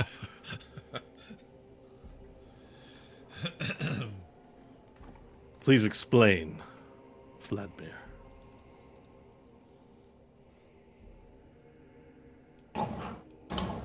I was unable to procure the items that you wished for, one of the two. I do have the hand that you were looking for, and I present it to you now. And he opens up the palm. The principal opens up the palm of his hand, and as he opens it up, the hand that you were bearing, Hope, the hand of the voice, appears, and it floats. He floats it up into the air, and Brent takes it. And he has behind him. Brent has somewhat of a succubus, a very attractive-looking demon behind him that had walked in with him. He turns and hands the hand over to her, and she stores it in a pouch that she's carrying. And he turns back to the principal and he says, "Well, that's just not going to do.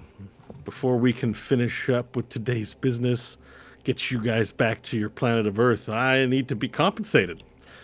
You know, I've been a very patient man, and I've waited a long time. If I'm not gonna have everything I want here, we got to figure something else out. It's a down payment until you get me what I want."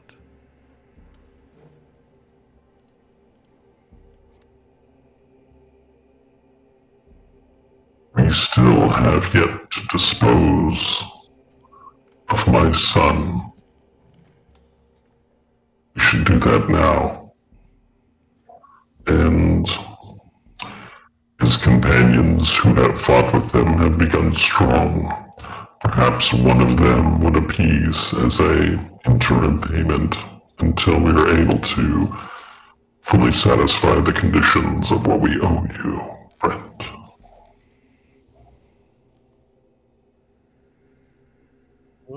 All right. Let's see. Let's have a look. He looks to the party on the slab and he says, "Which one of you fine folks want to join me? I can get a good reference from Hope. She's been here before. We worked together." And he steps forward and he looks to you, Stanley. He says, "I don't believe we've met. Brent here, proprietor of this fine place they call hell." Is this the first time they've met? Yeah, I've never met him. I was always mysterious with any interactions with that. Oh, yeah. Okay. The name is Stanley Billings. And why is it exactly that the principal has failed you and you're now dancing to his tune for making up things? It's a good question, baby. Listen, the principal here, he's but a man, a powerful one, a powerful mage, a powerful scientist and learned technologist master of many disciplines. But one thing he couldn't do was build a weapon to save his world. And I helped him out with that. Gave him that old ticker that your buddy Nash there carries in his chest. But that was a loner. That's got to come back now that he's done with it. And, as is tradition when you rent something. I don't know if you're familiar with rental agreements there, Stanley, but usually there's a fee. And I ever so graciously did not ask to be paid the fee up front.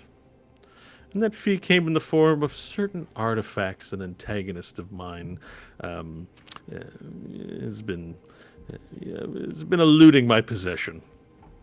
I have one of them now, but there's an old crusty eye out there. Yep, I want that too. You wouldn't happen to know where that is, would you? Well, I think it's interesting because while we can't exactly remember collectively how much she shared with us, Hope did give some details to a mission that we were put upon, and I guess this is where my confusion is, because you seem to be dealing with the principal when it was in fact us who were tasked with getting it. I mean, you seem to be really valuing your relationship with someone who's already failed you mostly, when we're the ones who were actually putting in the work. You're going to stand there and let him kill 1/4 of us and then take another one? I mean, that seems like questionable business to me. Are you gonna make some kind of a roll for this manipulation? Sure, let's persuade him. Cause that's all true. I mean, it's same roll, persuasion or performance, but that's a 31. Nice.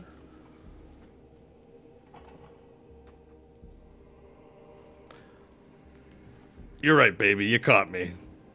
I've been double dealing. It's true. Mr. Vladimir, I hope you don't mind so much, but I did send this one out behind your back to go get the items so you couldn't pay me for it, so that we could enter into some kind of situation like this.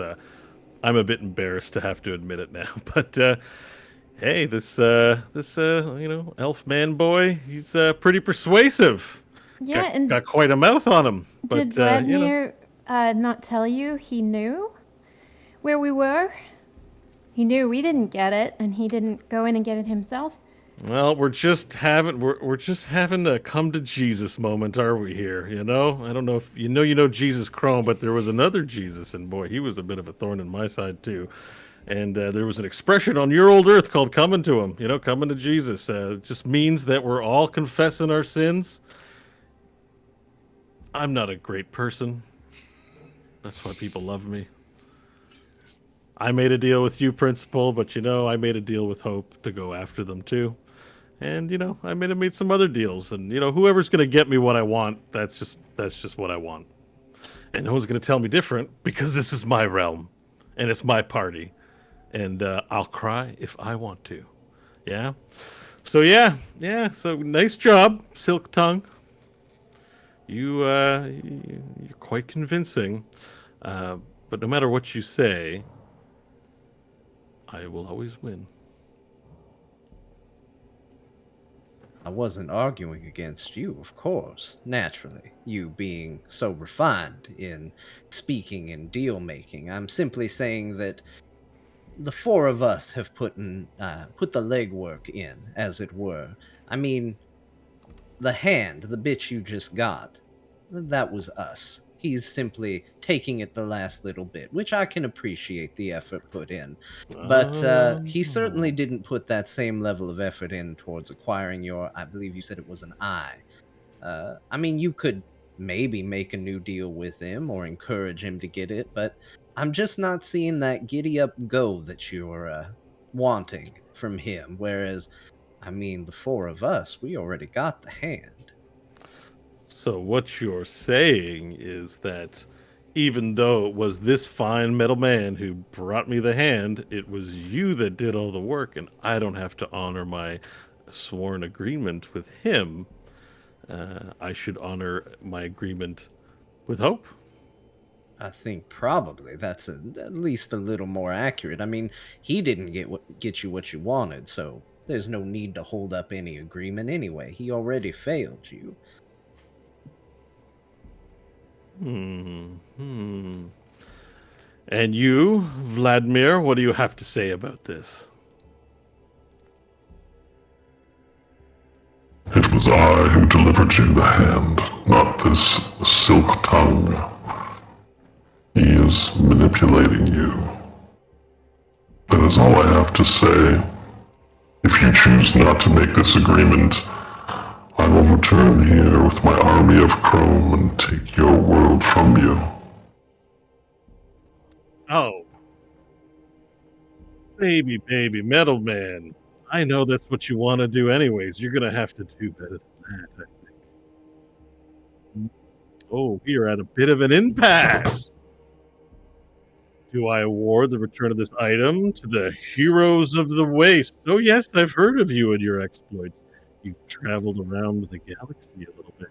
Heard you found yourself some interesting specimens over in Ice. You finally found it, Hope, didn't you? Oh no. I wonder if there was anything you missed there in your exploration. Or perhaps you didn't miss anything at all?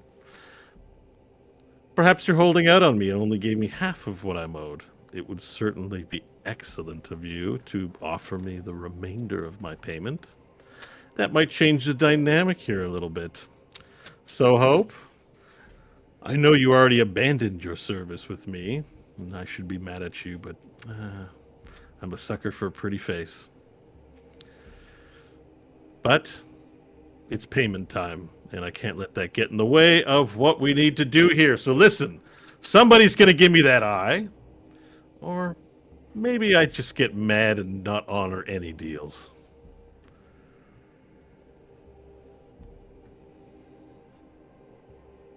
I'm waiting.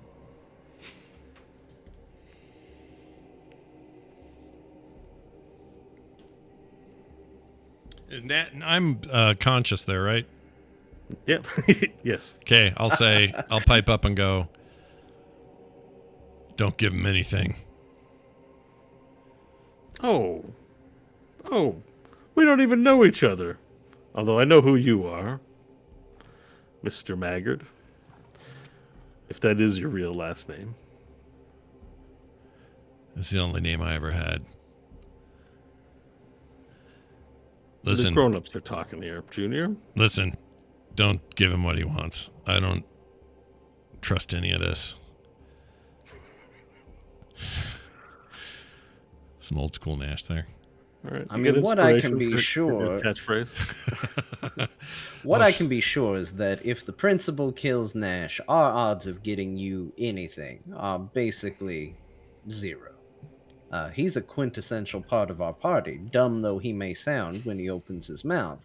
He's, in a lot of ways, the muscle of the group.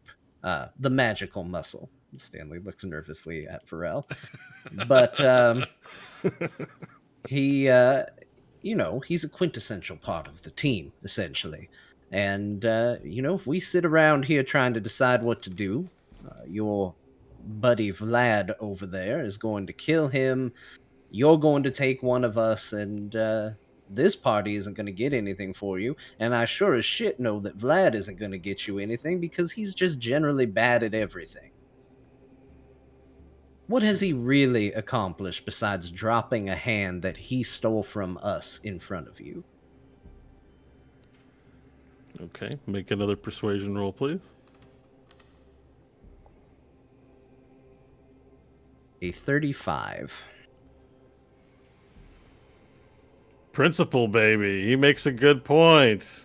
You've been relying on these guys, and if my experience with Hope is anything, is they got a lot of potential in the future. Really, they're just getting started in their careers.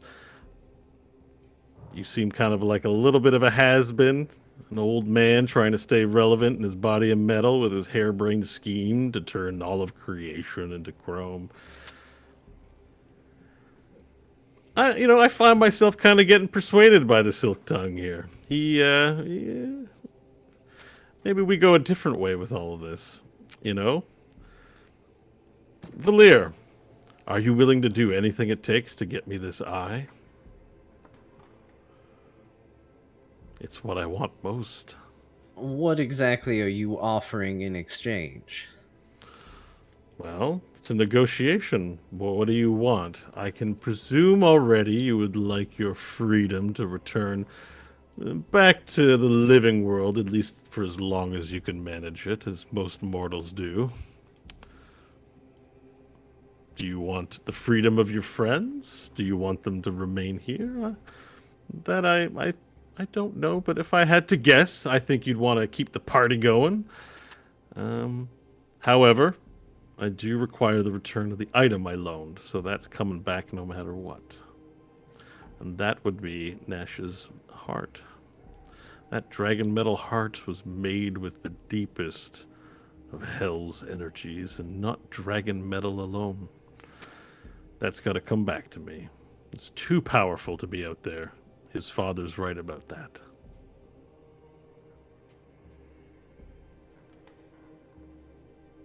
But Nash doesn't even know how to use it.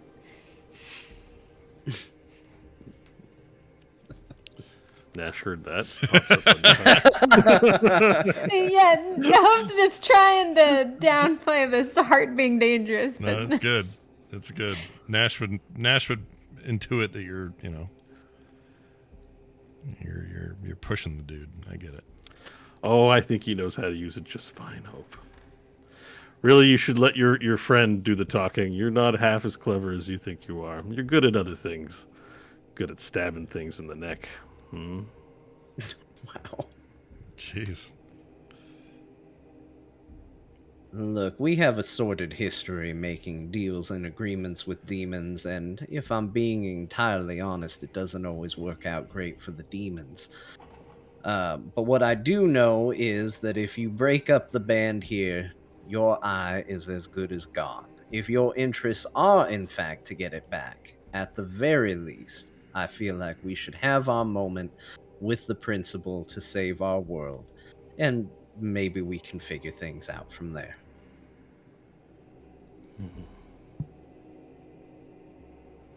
Very slowly, Brent moves up to you, and as he moves up to you, your rock embeds deeper and lowers into the ground so that you're at eye level. And he looks you in the eye and he says, "You are an arrogant one. I like it. But you are not speaking with a demon or some lowly toilet cleaning fairy from the heavens. I am a god," and his voice becomes low and his eyes flicker red, "and you mortals submit to us. You will not pull anything over a god.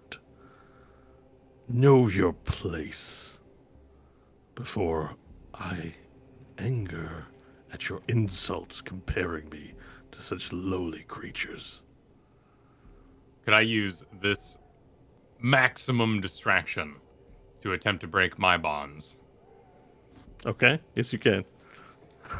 So I have a trait that allows me to light flammable, non-attended objects on fire.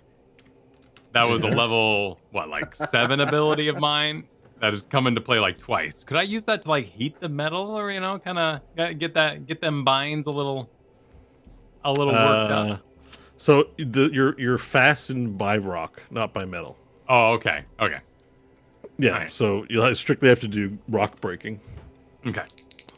I would just do the strength then and give it a big heave. With a 24. All right, you give a big heave and you break through the rock.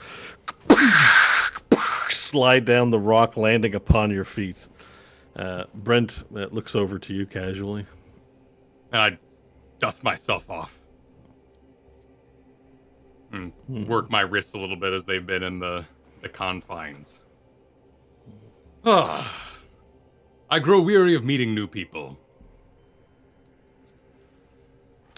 Yes, we haven't met. I'm Brent. He recomposes himself very quickly. Yes, we haven't met. I'm Brent. I'll have to talk to my rock engineer about the strength of our imprisonments. It seems that you've gotten out. But no matter. My understanding, and doing some stretches and kind of getting, is that we are now in the deal-making phase with my friend Stanley here. and should no longer be kept prisoner. Make a persuasion roll, please. Okay.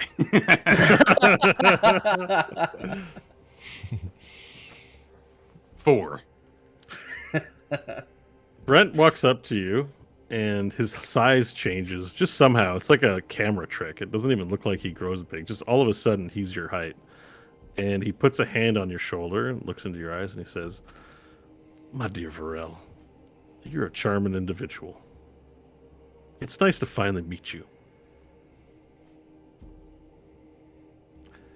We're not at the part where we've made any deals yet. We're discussing. So you're a little ahead of yourself there. But yes, assuming we enter into an agreeable deal, no more with the fastenings. We'll go to the Chateau of Hell and provide you with the finest repast that we can. Great accommodations. Hope's been." While he's distracted talking to Varel, Stanley is going to whisper the magical word and dimension door himself onto the table where Nash is being held, straddling over the top of him, and just stand there looking a little arrogant that now 2 people are out of their binds. Okay, you dimension door yourself out.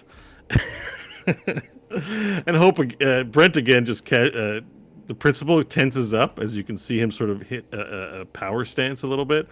But Brent turns around again and he goes, "You guys are worse than cats." Like, you get, hey, you're definitely in the right place. We like to have a bit of fun down here. It's a bit chaotic. We don't like to be told what to do. That's why we got to, and he points to the sea of corpses up there. That's why I got to keep people in line, because, you know, the souls who end up down here aren't known for their tendency to comply. So, yeah. Anyways, congratulations. You're out of your bindings. Woo! And then he laughs to himself. The principal finally speaks up. I implore you, God of this realm, to stick to your agreements. There must be order in the cosmos, and we have made such a pact. Do not be like the other gods, whom I will not spare. Sorry, 1 second. Just working something out here. Adjust myself. Hold on, I just gotta. Did they say that? Damn it. Okay. one Fourth wall second. breaking. I just gotta deal with something. And Brent looks at the principal and he goes, "Ooh. You're about as good as this one at negotiating, huh?" And he points to Hope. "You two definitely deserve each other."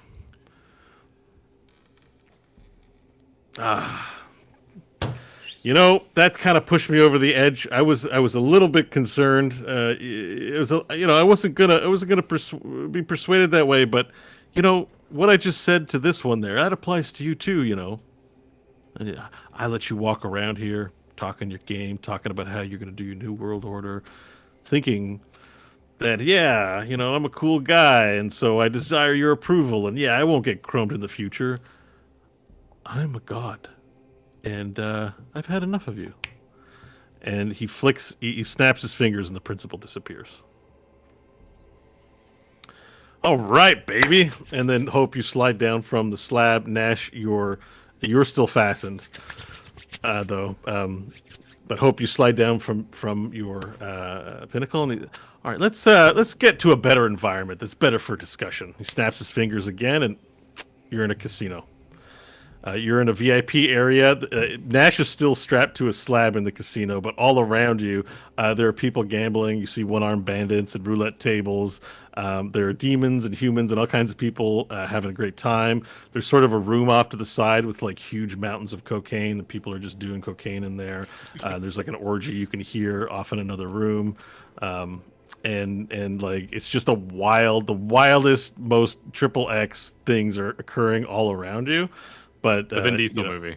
Rammstein playing in the background. Just a bunch of extreme sports activities. You know, Vin Diesel's there. Vin Diesel's there. He's hanging out. Actually, you see, Okay. the moment you think of it, he's actually in that room with all the cocaine, and yeah, it's just wild. All the degenerates are there. There's even people on a bunch of couches playing mobile games, and the developers behind them having fun taking their money. Nice. As they change the game.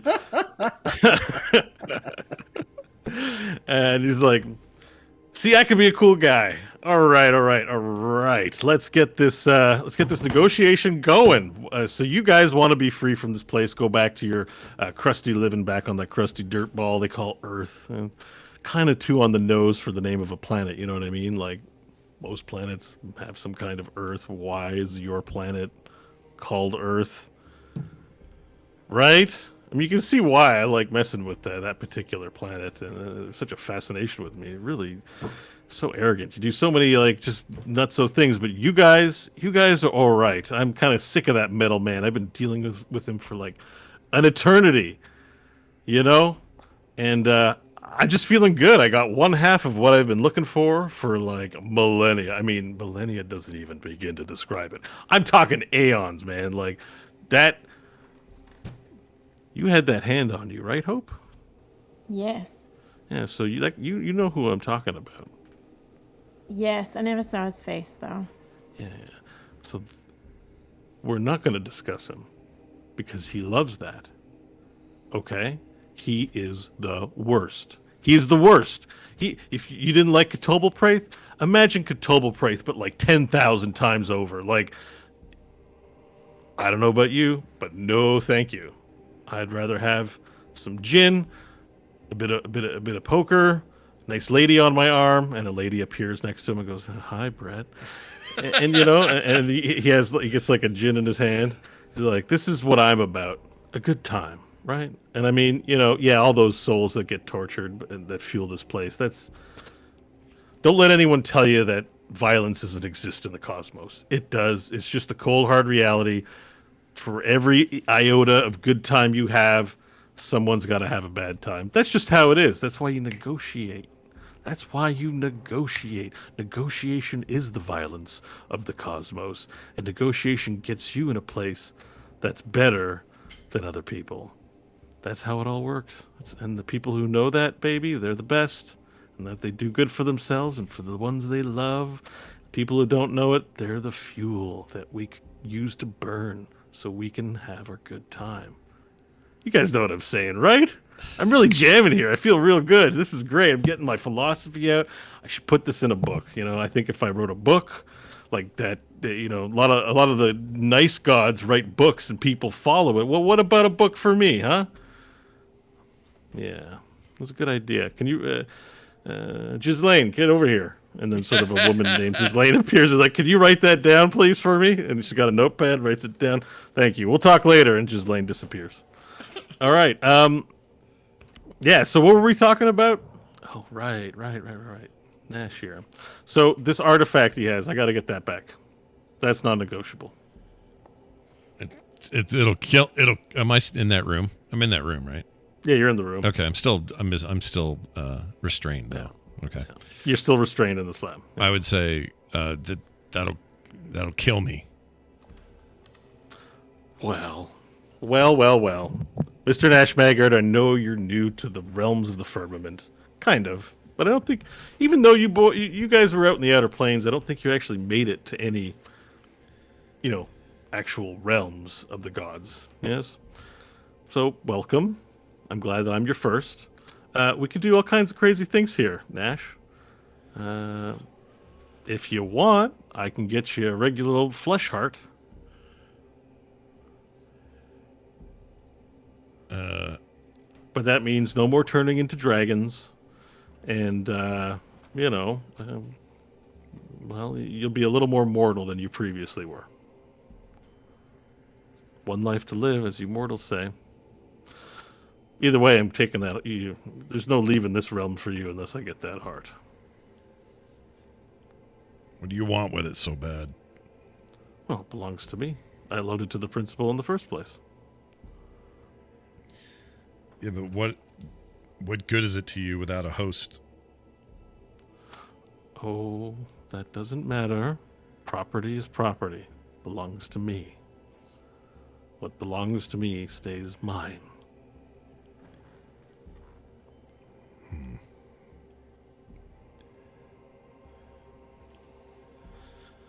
Rejoice. You just your friend Mr. Stilktongue over here just talked himself, and you guys, out of surely losing one of your party. The original plan, this was the original way this was going to go. Is I knew the principal didn't have the other hand. He thinks I don't know things.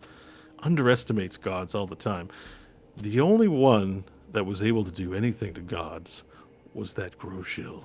And it's so sad what he did to him, because I had a really good day that day. That day he went up to the flesh god up into heaven, killed that god. Oh, we threw the biggest party. Lasted like 15 years. It was so much fun. But listen, that belongs to me. I'm going to get it. And since I knew he wasn't going to do that, what I was actually going to do was negotiate to keep one of you in hell. And the end of your story in this adventure would be that one of you sacrificed your lives to save the rest of yous. But, you know, I underestimated the Elhendari Soleli Prime. Look at him in his stern look, looking proud and negotiating. Such a handsome man will make a man or woman very happy when he decides to settle down. I'm sorry about your loss, by the way. I know you lost a couple of good suitors, but, you know, that's life. All right, I shouldn't be a bit of a dick. We're negotiating. I should be a little more charming than that. But you know what I'm saying. You know, it's life. It's precious. Could end at any time. You have an opportunity to set your path before you, and I'm the man who can make it happen for you. So what'll it be? All right, so we say, go ahead, take Nash's heart and give him a new one. And then what? You teleport us back where we were. Everything's Sure. done. Yeah. I want that eye, though. I want that eye. Isn't the principal still contracted to you to get it? Because we never made an Yeah. official deal. You know, it's true, and I have the power to do a lot of things, but listen, you know, there's this sort of idea that you give armaments to, let's say you're a large nation, and there's a smaller nation, and that smaller nation is fighting your common enemy. So as the larger nation, you might send swords and shields and armaments to this smaller nation, and that smaller nation helps you fight that other nation. Over time, you've armed that smaller nation to the gills, and now they're a little bit difficult for you to manipulate because you've given them a lot of weapons. That's kind of what we're looking at with the principal here. I mean, I have kind of been spoon-feeding him a lot of his powers, his lich-like abilities, sheesh, even all that technology that he has developed. Oh, who do you think gave him those ideas? Yeah. But he's grown too big for his britches. I would be very happy for you to just take him out on my behalf as well. Although, I don't know, is that going to cause you some daddy issues there, my boy? I don't have any relationship with the guy. So you're fine with killing your dad? I'm more fine with killing him than us being killed and my family being left destitute. He's not really your dad anyway, right? You know he's just messing with you. I mean, I had a feeling. You know, you were made in a vat. You know, you were poured, molded, constructed. I mean, that's kind of mess with you anyways, right? I mean, you probably still don't even believe it a little bit. Hard to imagine the emotional. You know, we got therapists here. Do you need to talk to somebody? I'll give that some thought. He'll say sarcastically, and then. All right. Well, you know, just saying, it's always good to talk these things out. I know, you know, the story involving my creation was a little rough too. So sometimes I gotta get some things off my chest. Although talking always doesn't do it. Normally, I gotta line up like 10,000 or so souls and just take it out on their hides. You know what I mean? Sticking them with spears, ripping their eyes out, putting them back in, and ripping it out again. That's what really does it for me. If I need to relax, it's my zen place. Kind of like maybe how you might have play Diablo in the solar mines. You know, like that's my Zen place. I was ripping out people's eyeballs. Anyways, I'm distracted, but I've been drinking. Do you guys want something to drink, by the way? I'm good. No, I think we're fine. Thank you. So serious. Come on, we're about to create your future here. All right, so listen, what's on the table for me? I want you to go ahead, kill the principal, get me that eye, and I need my heart back. And those are the things I want. The things you want are to return to your lives.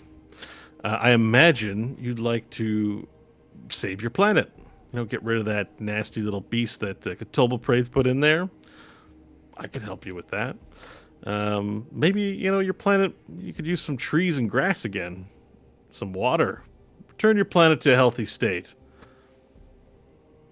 I've been known to help a planet come back to life in my time. Something that's possible.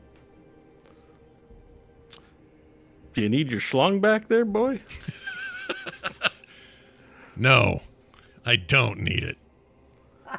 You know, we have great dog crafters down here. We could mold you a new one. No, Same, as good as a real thing. that's okay. I'm good. I found a way. I'm good. All right. Well, you tell me. What do you guys want? And then snaps his fingers, and a parchment appears, and a floating quill begins scribing down his wants. We don't sign this. Well, we'll be signing an agreement now. I don't think you have much of a choice there, Hope. We didn't sign one last time. I know.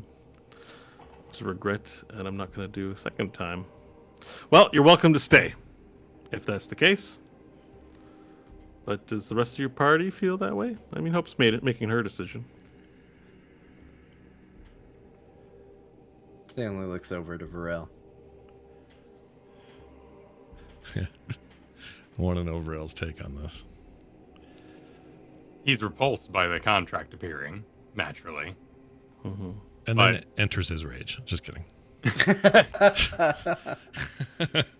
But definitely visibly shaken by the idea that the planet could be returned to a healthy state by this man. Hey, you guys survived one contract, although TWBD is nothing compared to me. I don't advise you to try and do that with me. But I don't think I'm asking for too much. Just kill your dad, give me back the eye, and we'll call it good. We were going to kill the principal anyway. I mean, technically speaking, that was the last deal that we took, and we seem to have gotten a lot more out of it besides just, I'm not going to kill you all. Of course, I can't have you leaving here spreading this bad reputation that we were a stingy place to go. When you pass, people should want to come to the underworld. It's great down here. We can do a lot. I have a lot that I can help you with, and this will be a simple contract. This is the beginning of a beautiful friendship, I think, as you start your careers as heroes of the wastes. Hope steps next to Varel. She's made her choice.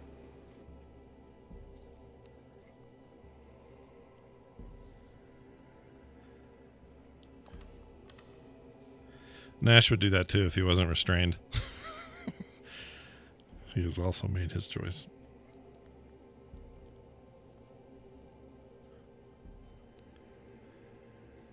Stanley looks at Varel again.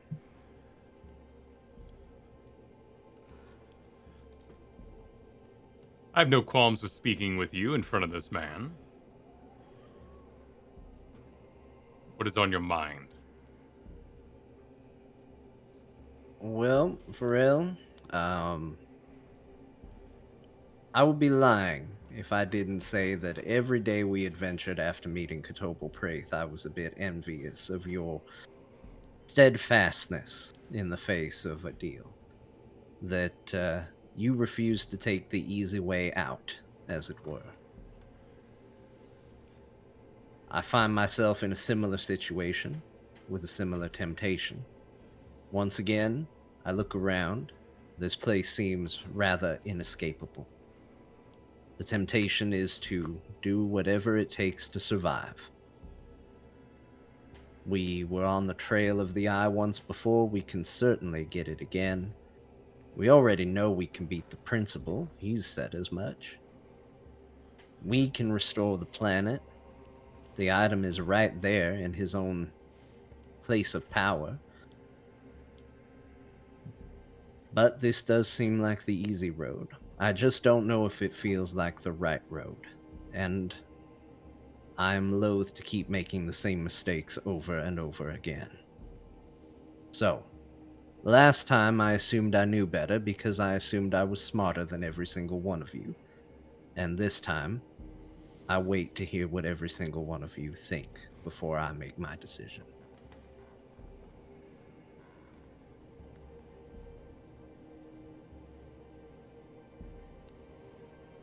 Brent, was it? Yeah. Varel. What is your goals with our planet? Oh, I don't have any particular designs for your planet. I take my share of souls, the ones that are sinners, bring them here and use them as I need. You know, there's a war going on. Don't know if you know about those abyssal folk yet or not, but listen, we're in the underworld business, and for some reason they try to march on our territory. So that war needs souls, it needs men, it needs resources. You know, we can't just party here for free without consequence. We do have to do some fighting ourselves. So I got a lot on my mind, but I'm a businessman, you know, and when I see a good deal, I take it. So, no particular designs on your planet. You're free to rule. The rules of the cosmos are not going to change. The lives of mortal men are finite, and those who do wicked things will find their way here, and those who are brave will find their ways to the other 11 realms that you go to when you die. Yes, you can go back to your planet and tell your atheist friends that there indeed the gods exist, and their temperaments are wicked. Should you wish to open up a church in my honor, well, then maybe we do some other things. I don't know, I don't want to be presumptuous, but it is a big deal for a mortal to meet a god. It's a life-changing event, wouldn't you say? I don't know if I'm the kind of god that inspires great churches, though. I'm more pragmatic.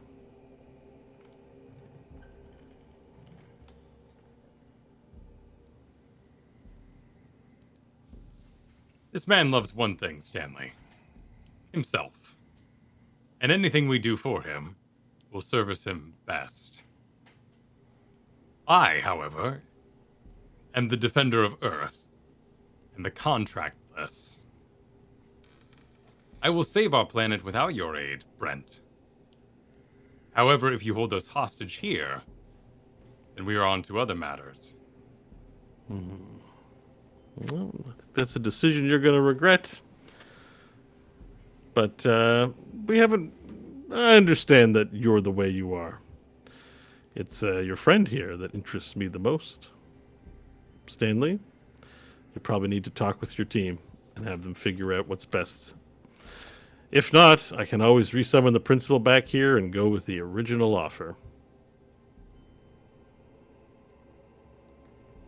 I'm sure he'll take it. He likes to make threats, but, you know. I'm a pretty good persuader myself. Well then, I recommend you be persuasive. Give me time to speak with my team. Give us time to rest, to relax, to think it over. After all, even if we say no, it's not like we're going anywhere. Let us get back to you. Fair enough. He snaps his fingers, and Nash, you're now free from the thing.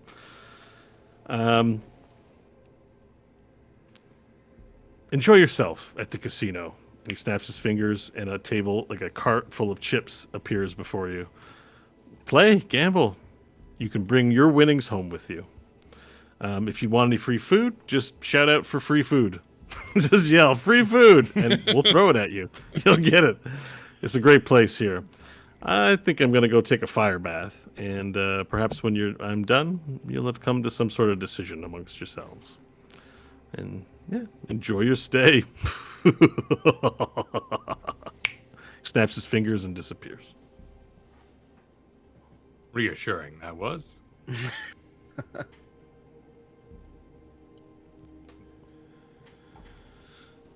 Look, all I know is that when I was here before with the hand, the voice was very, very insistent that no official deals were ever made with him.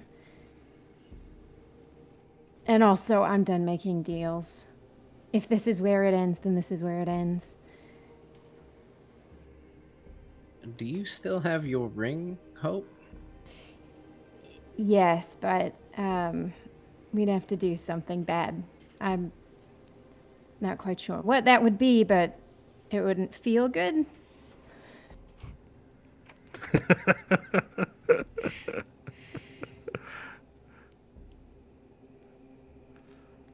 This certainly seems like a place where I honestly don't know if it would be easier to do something bad or harder.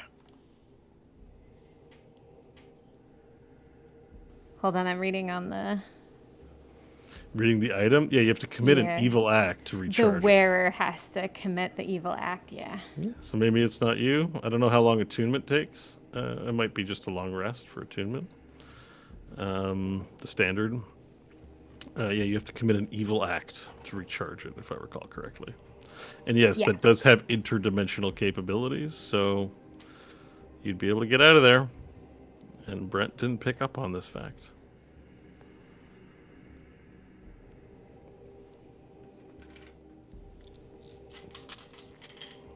It seems like you know what to do, Hope. You just don't want to commit an evil act. It's Isn't true. that- you don't want to do Been anything so evil? good. You don't want to do anything evil in hell? She's Just turned to her be life clear. around, man. What, doing something bad to a bad soul in hell is evil? Wouldn't that technically be good? Well, I mean, if murder's not bad enough. so this presents an interesting problem of evil science, right? Like, if you're in a realm of evil, what is evil? It certainly still exists. Do That much I good know. To somebody? There you go. No, that still would be good. Good is still good. But in Even a in realm the of evil, good is bad. Right, Adam's family rules. Yeah, maybe. I need to hear the idea. I don't know. This is Well, I need to uncharted come up with territory. an idea first. Well, hold on. There, and I would say this in character. While this is beyond my simple understanding, and I look around at the ridiculousness of the casino and Vin Diesel around me, I'm aware he said one thing. He requires souls for a war. If we destroy him, and we destroy all of our enemies, do we not then subjugate ourselves to this abyss? And then we find the abyss has another enemy, and another, and another. Destroying our enemies seems to be only gaining us more. The principal's goal should be done. The world is saved from the weir, and he has no reason to chrome it. So I say, the principal goes away on his own accord. Pretish seems a powerful being. Why does he not fetch this eye himself? He seems little interest in our world as long as people die, and they don't have to die from any certain cause. They just need be sinful for his army, which there's more than enough sin on our planet to go around. Yes, I agree with everything you said. I just don't know if I want to commit my name to a piece of paper to say I'm going to help as much. And what would be the goal of him gathering this eye? Why does he want it, Hope? It's strange because the voice wanted it too. So I can only assume that if they're both in the same place, you can resurrect the thing. I assume it comes with phenomenal powers like the hand did. So a rival, then, that he wishes to dispatch. Possibly, or maybe resurrect on his own terms, under his own contract. Either way, I don't think it's a good idea to bring the two pieces together.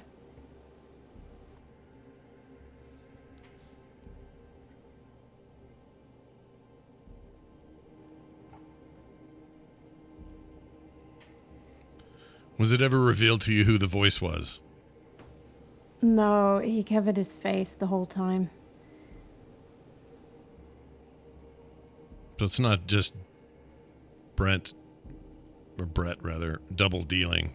It's not just him trying to be duplicitous. It's somebody, it's a different entity.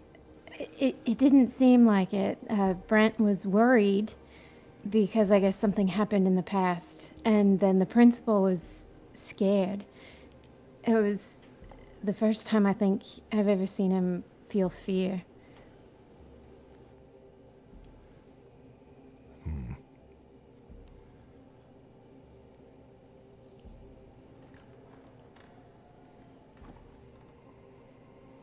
You hear jackpot, bing, bing, bing, bing, bing, bing, bing, bing, and a bunch of quarters start flying off somewhere off to the side. There's a bunch of yelling going on. There's a whole pile of quarters just shoots out of a slot machine, and demons gather around to look and fight over the quarters. All right. Table talk for Varel's intelligence score. One could assume if Hope was under the contract and she was embodying the being in the arm, therefore the arm would have been under contract as well, which is why I would have been so abhorrent at the idea of signing.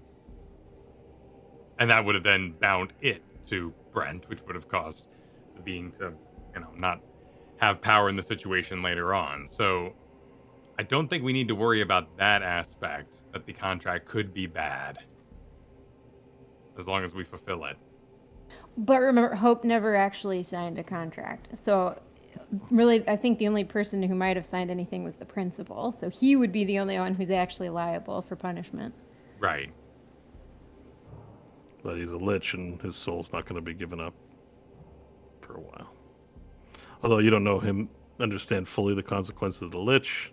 Generally speaking, he's proven to help Nash cheat death, and he himself seems to be poised to cheat death as well.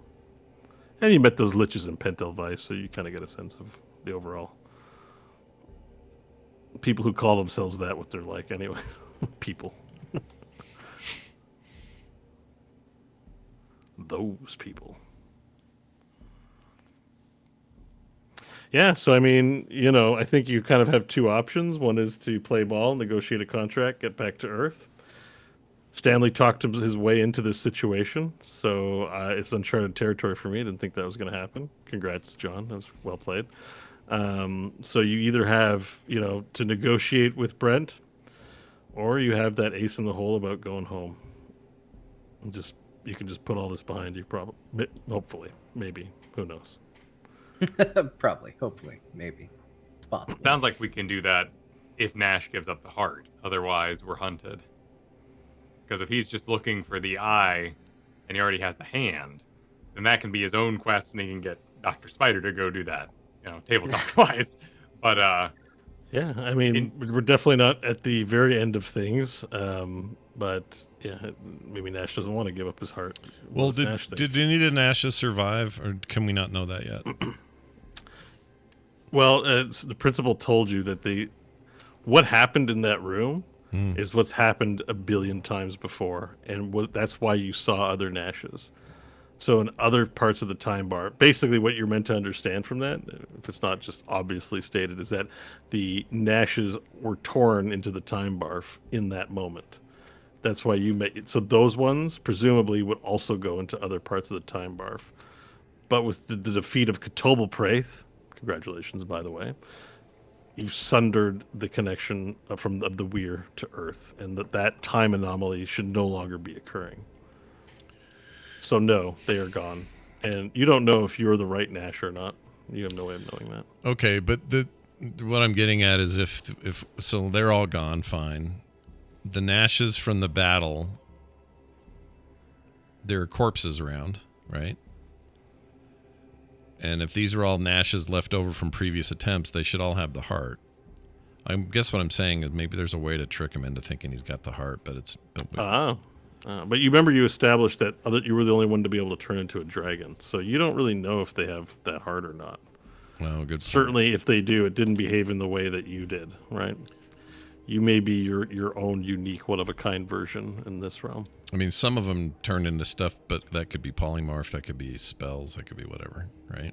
Yeah, you haven't cut one open to check what their hearts, or did you? I think maybe you did, didn't you? Did we? I don't remember. I don't think did we ever cut Did we into dissect it? Oh no, them? you didn't. Okay, no, never mind. What I was thinking of is when one time Nash died, you threw his body over the side of the boat. Yeah, that's right.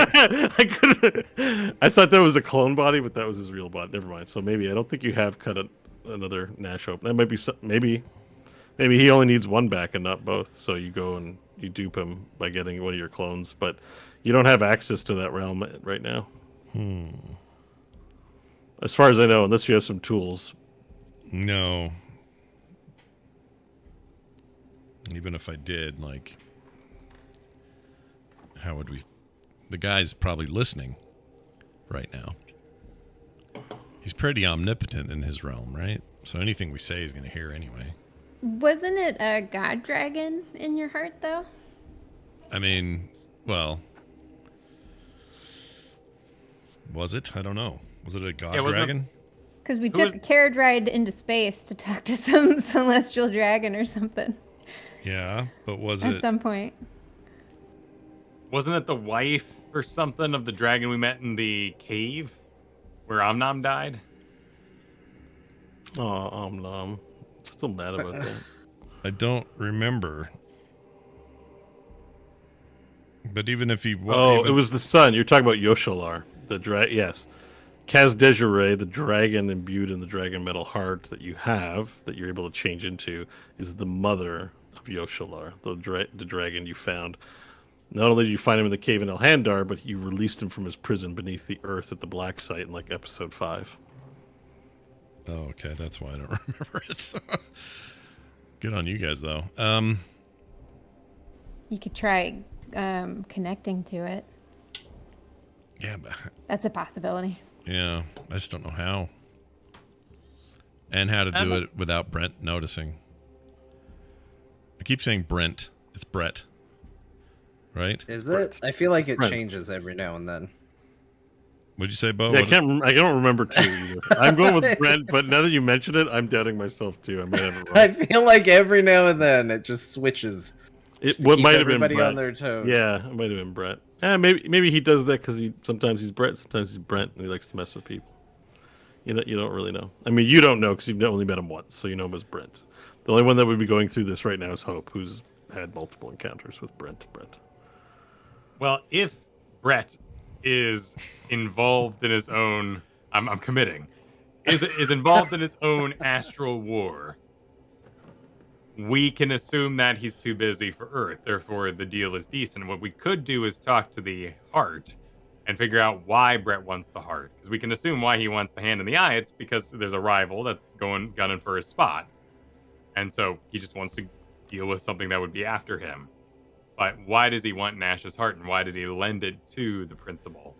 Well, I think the heart is the weapon that duped all the because in the wrong hands, if you could just take a vessel, even one as shitty as Nash, and say, well, there's now going to be 4,000 of you, and you're all casting fireball at once, that is a formidable thing.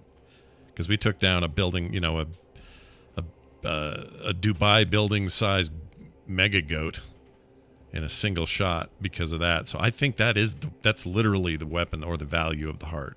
It gives you other powers, other stuff can happen or whatever, but it feels like we uncovered what its ultimate design is today.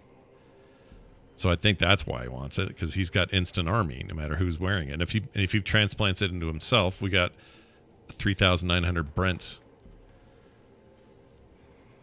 You don't got to Or worry Brett's. about that. He's had it before. Remember, it's his. He's had it much longer than you've had it. Yeah, but my point is, well, yeah, that's true. So According to him. right, but he knows that. He knows what it's capable of. Where we just finally figured it out because for whatever reason, Papa Chromehead didn't tell me shit about what it did. He just said, "You're the ultimate weapon." What does that mean? Don't worry about it. I'll talk to you later. He probably did it because Papa, all he really wanted was to make a weapon and then dispose of you.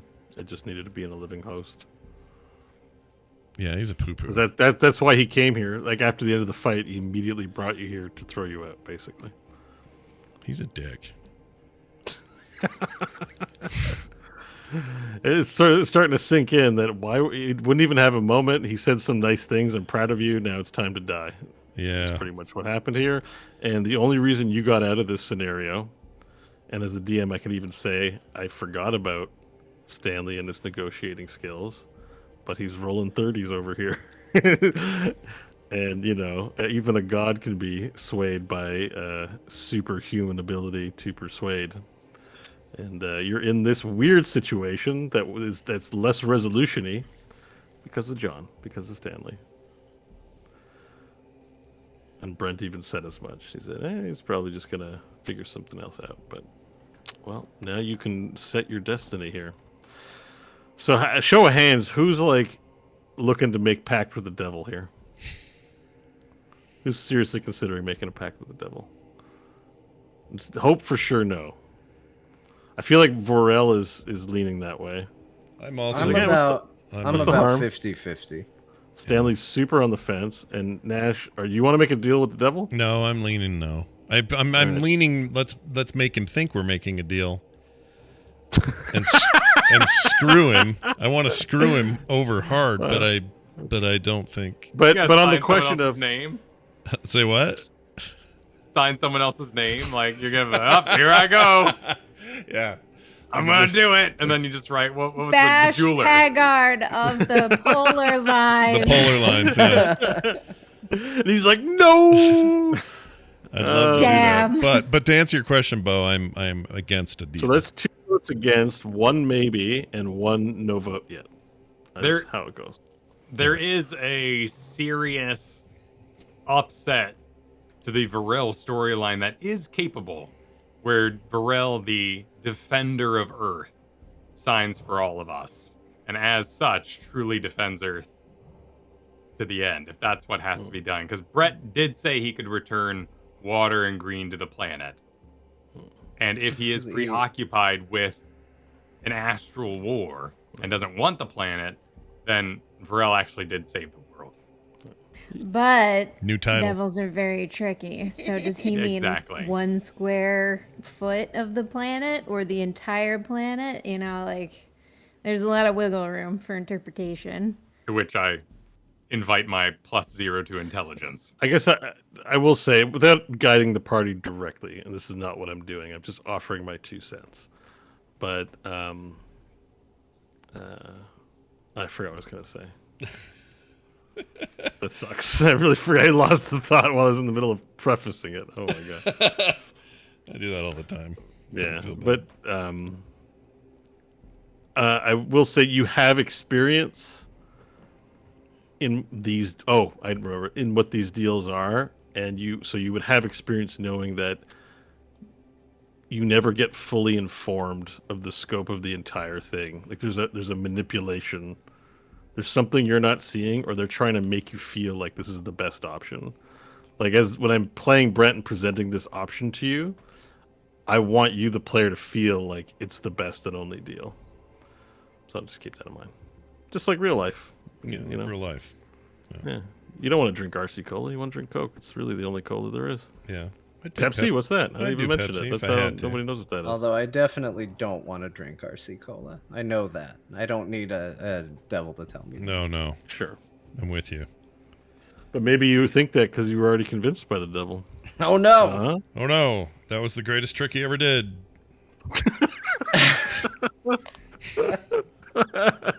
He's convincing you would just drink just Garcia I think I know you're role playing like Varel like has a lower intelligence, but you have experience. You've seen what it's done to your family. Even if you haven't assigned it yourself, you've seen what Catullable Price deal has done. You've seen how Hope took on some other weird deal and what it's done to her. Right. Yeah, The I'm problem definitely with not doing Varel a is he deal. hasn't met too many good role models. The whole party hasn't met very many good role models in the form of gods and angels. No, because I've you're from a met one forlorn, and it you're from a sucks. forlorn, forgotten world, Earth. No one cares about it. Not even any. There wasn't even any magic there till recently.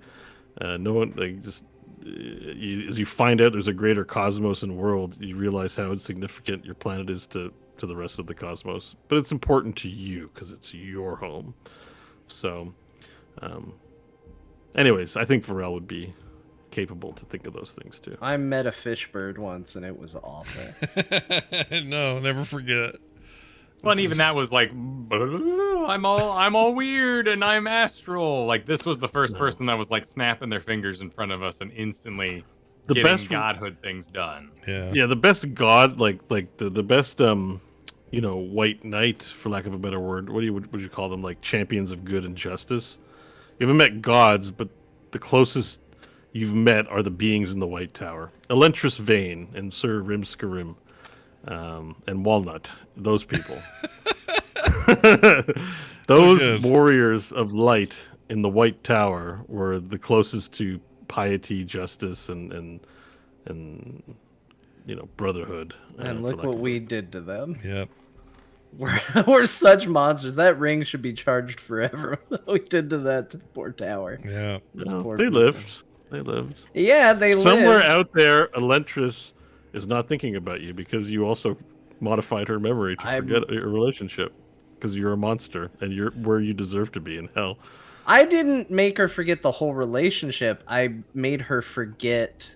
What did I make her forget? It wasn't the whole relationship. It was some part of the argument because I couldn't go back that far because it only erases a certain period of time. Oh. I think it was me telling her.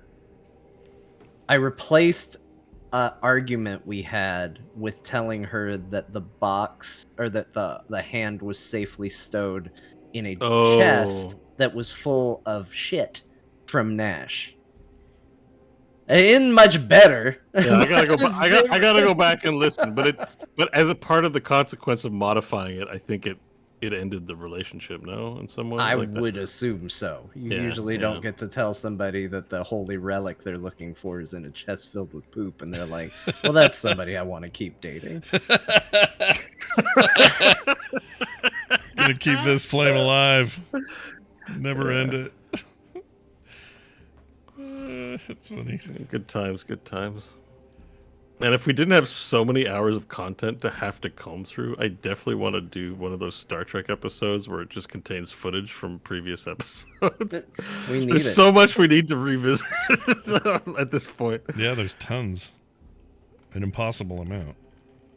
It's really... I tried doing... I think we're at 300 to 400 hours. Like, just listening it to put markings would be a month of work, I think. Oh, yeah. I mean, we've played Skyrim. Time is what we've done. I think we've played Skyrim 5 times over at this point. Yeah. That's about what I put into that dumb game. Well, we have time to kill in a casino. Decide. we are moving to the end of the show, so this contemplate. You guys are really tanking here. There's a real analysis paralysis for some of you. Hope is decided. I've decided. But Hope has. I guess, Kristen, you're having your own struggle because all you got to do is do something evil, and you're like, you give me the vibes that you don't want to do anything evil. Hope's been through a lot. She's done evil. She's experienced it. She's seen evil. It's not exactly what she wants to pursue anymore. Well, one last act, and you and your friends are safe. Can't do it. It's almost that culmination in a movie where it's like you just can't do the thing. Right? You can't do the thing you've been doing the whole movie, and it's the most important time for you to do that thing. You are in hell. Your friends are literally going to be conscribed to an eternity of burning or whatever he has in mind, and you're like, yeah, you're out. I mean, we did kill a god That's true. But you're Al in Die Hard, and at the end, you've got to kill that Amish guy, or Bruce Willis and his girlfriend are dead. And so you've got to be, even though you haven't fired a gun since you accidentally shot that kid in the line of duty, you have to do it. You got to kill the Amish guy from that Harrison Ford movie. And she might still do it, but one. there's still a lot of discussion to go. But it's like Batman, right? It's like that. It's that if I kill, I know I should. I know it makes the most sense to kill my villains, but if I killed the Joker this one time, then okay, the next time it's also okay to kill. Like she's trying to avoid falling off the wagon. Yeah, I get it. She's been doing good for so long. Yeah. But still, the Bat Jet has guns on it, and sometimes he drives a tank, which is one really big gun on a car. If we were really nice, we would all just be that Brian Williams meme of, so there we were at this bridge, and Frodo says to me, "Here, you take the ring." We should take it. One of us could do an evil act easily. We just got to attune to it. We walk around a casino for an hour, and then one of us long does rest. something really 8 hours. Oh, okay. We gamble for 8 hours, restfully. Restful gambling. And then one of us does an evil act. I mean, I would do that for hope. I don't mind. I got a family to feed. We can figure it out. I got a boot and a pipe and a bunch of shit that I have to go home and take care of. One evil act to save them, sure. Well, either way, everyone knows about the ring and the possibility to use it. So Hope will not act on her own without any sort of consensus in regard to the ring, since that will probably need to pop a portal immediately and get us out of there. Right, but here's what's going to happen, is we're going to leave without giving him the Nash heart, which means we'll then have to go find the eye so that we can use it against Brett. Damn it. I forgot my result. Now I don't know who's who anymore now. And then we're battling, and then we still have the Tarrasque egg inside the planet.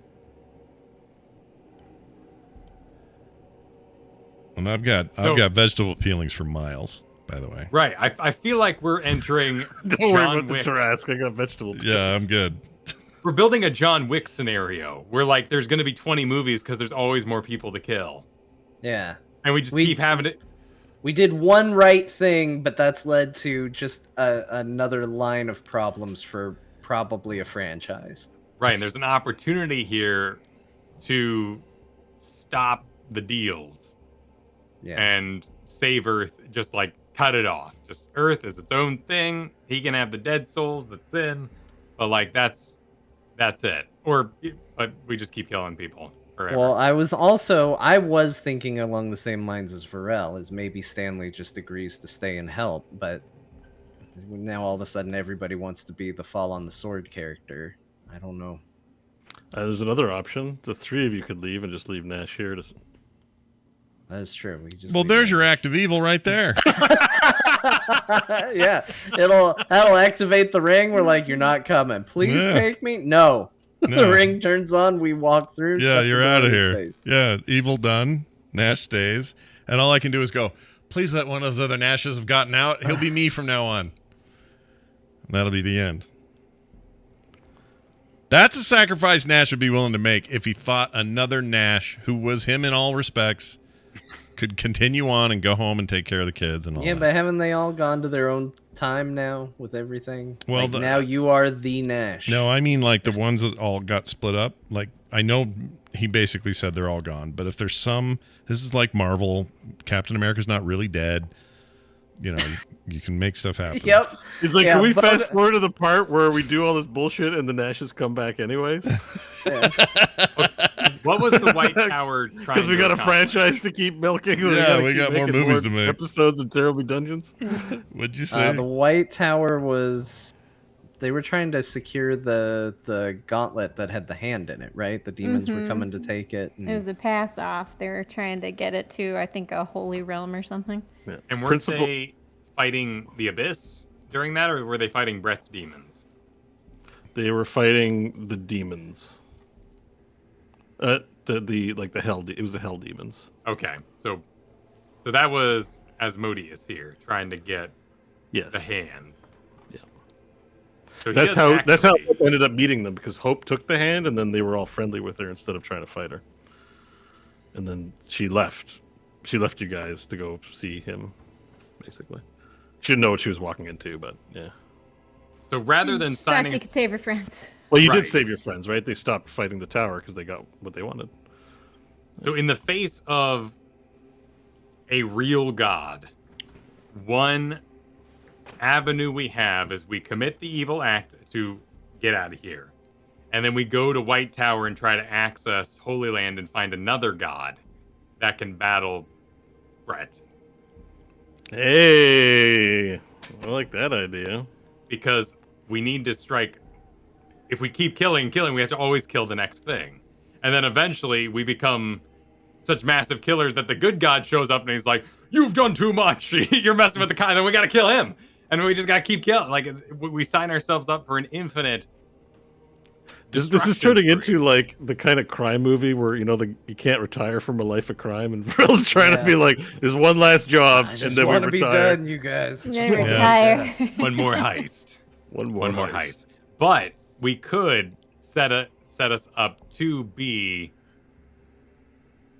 not necessarily protected, but find that equilibrium that puts this back into But stasis and removes Earth from the equation. Hope wasn't allowed in the White Tower.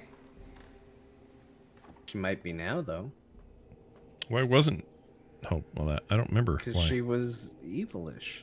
But she cooked breakfast with me. You were in there for a time. She made a deal and had a Breakfast false deal. alignment spell. Pray I put on don't her pray so I she don't could alter the enter. breakfast deal any further. Oh wait, because you were seeing the spirit before you got the hand, right? Yeah, because remember, it was the dive bomb to the tower, but she hit the force field, fell to the ground, and was captured. And then made a deal with those guys to get in. All right, so you should be good now. Because you're You're free of good. the spirit. Well, she's got to commit an evil act to move through, so she's going to have Oh. alignment identity issues, I'm sure. Not that I'm crazy Good- about working with Walnut again, but that is another avenue. I mean, you can go to the White Tower without needing to literally go inside the tower. I mean, I guess is what I'm trying to. Just might be knock mad. on the That's front true. door. To meet They are outside. they are definitely not happy with us. I don't think we should teleport directly in anyway. We got someone who's good challenged. There's an accessibility issue with your tower. We demand that. Walnut. we, Sorry. Walnut. Did you say walnut? Just yell walnut. Yell walnut. I miss Walnut. Walnut was nice. I forget how it did his voice. I have to go back and listen. I guess we're going back to the White I was Tower like, oh boy, we're really off the map here from where I like expected. 3 years to be. ago. Okay. All right. I'm kind of digging this. I'm the only good character, right? In the party, alignment-wise? Yeah. I think so. John might be, but I feel like he's neutral. I can't remember. I'm pretty sure I'm set at neutral. I think there was a shift around the trying to be a better person, but yeah, I'm dead middle right now. Oh, you're true neutral at this point. Yeah. Yeah, true neutral. I'm chaotic stupid. Is the one I chose. Although, how the hell did I get in the tower the first time? It was only evil. You weren't evil at that time. Yeah, you're true neutral as well. I mean, this explains why you end up in the situations you end up in. Your alignments are not good. Like, you're not evil, but you're like, whatever. Your alignments are pretty much like, Kind of a meh alignment. you're like, okay, like. So your instincts as a good character, sort of. I mean, this is part of the dynamics of a fun party, is that everyone's different, but I think there's an overwhelming evil to neutral presence on the team. So personal profiteering is Selfish to neutral. yeah, selfishness sort of reigns out. Maybe this is the point where you divorce from the party at this point, that leave them to hell as the only good person. Yeah, And it's really, not the only voice in all of this that's like, let's sign it to do the right thing, but we really shouldn't sign. Like, like of the people playing, I hear the most moral takes from you. Oh, easily. Well, I can't. So as we've talked through it more, I can't sign it because I only live for like 24 more years as a lizard folk. Like, and that's, I'm getting old. Yeah, I might make it to 60 if I'm lucky. So if I were the one to do the signing, I can personally only defend the Earth for that 20 years I have left. Yeah. So would it enter into Varel's imagination? That maybe he could help you live longer to carry out the goal. Just be like, yeah, I'll find your thing, but I need you to like triple my lifespan. Can we do this? That's straight up unnatural. Like I'm looking for the peace and knowing I left the world a better place. So I can't do it. And with my alignment, I certainly can't sign. But we do have this alternative now that I'm kind of pushing for. Is we met one god. Hold up, gods can be this powerful. We should go meet all the gods before we meet a decision, before we Meet do them all. anything. Yeah. And Varel, by the way, he's a businessman too. He started the Golden Sands, and he's doing business talk. Like, you don't take the first offer. Yeah. Just the first offer for sand squid. You meet with all the sand squid farmers and find out who's got the best stuff for the right price, so you can make your customers. Well, that's good in ownership, really. So basically, in order to do this, you need to talk Hope into doing something evil. She's not going to do it on her own. Well, or somebody else just takes the ring. Right, which means you'll need to buy time for someone to rest long enough. And then figure out what the evil thing is you're going to do. I feel like, we asked for an evening to think it over, right? We've got probably a long rest. Mm-hmm. I would assume. If he's back early, he's too eager to come back to the table then. He said he was going to go take a fire bath. You didn't really give him an impression at the time that it was going to be very long. So I would expect him back. Are you guys going to have a... And just so everyone knows, Hope will do the evil act. She just needs to know that everyone's on board so that everyone knows why she's going to go do something bad. She's just not walking off killing people again. I still stand by that you could probably do good in this place and it would be seen as an evil act. Maybe. If you did it right. I'm just not smart enough to figure it out yet. Yeah, well, think of it this way. I'll help you along with that logic. So if you do something, like let's say there's a charity, and that charity is to murder people. It's the charity of murdering people. Helping that charity out, helping usually like donating, for example, like giving $1 million to the charity to kill people. You would not say that's good. You would say that's evil. But giving charitably is good, but it's a net evil. So something along those lines, right? Like, you could help, maybe there's like an executioner, and you could help that executioner execute something. Or, you know what I mean? Like, if you provide assistance in a goodly way to a net evil thing, you are performing an evil act. And in that way, you should be able to satisfy your ring's condition. Why don't you help one of the mobile game developers make a mobile game? Oh, shit. We're going to develop Diablo Immortal right now. Truly the most evil act of our age. So anyways, I think that math, that evil, good and evil math checks out. We have here. an M fighting champion here. We can design League of M Fighters, a hot new mobile version of M fighting. Sponsored by Champion Varel. M Fighters of the Storm. Yep. And we microtransaction the shit out of it. M Fighters Revelations, M Fighters Reborn. I'm talking limited time deals, pop-ups, energy. Yeah, energy. 4 different currencies. The dreaded energy at least. currency. Oh, yeah. Man. Yeah. What a nightmare we've created. Special events. And all the characters you know and love. Yeah. All right. I still say, if we're going to go anywhere, we're going to piss off Brett. And we need to go to the White Tower. I think that's the safest place to teleport that we know of. Unless we went to the astral... So keep in mind, you guys, as well as going to astral places, every time you want to teleport somewhere, Hope's got to do an evil act. So if you go anywhere but home, you're signing her up for lots of evil. Well, FYI. maybe we find a ring that teleports for goodly reasons. That's the attitude to have. Yes. You tell me. For goodly reasons. You tell me. Good job.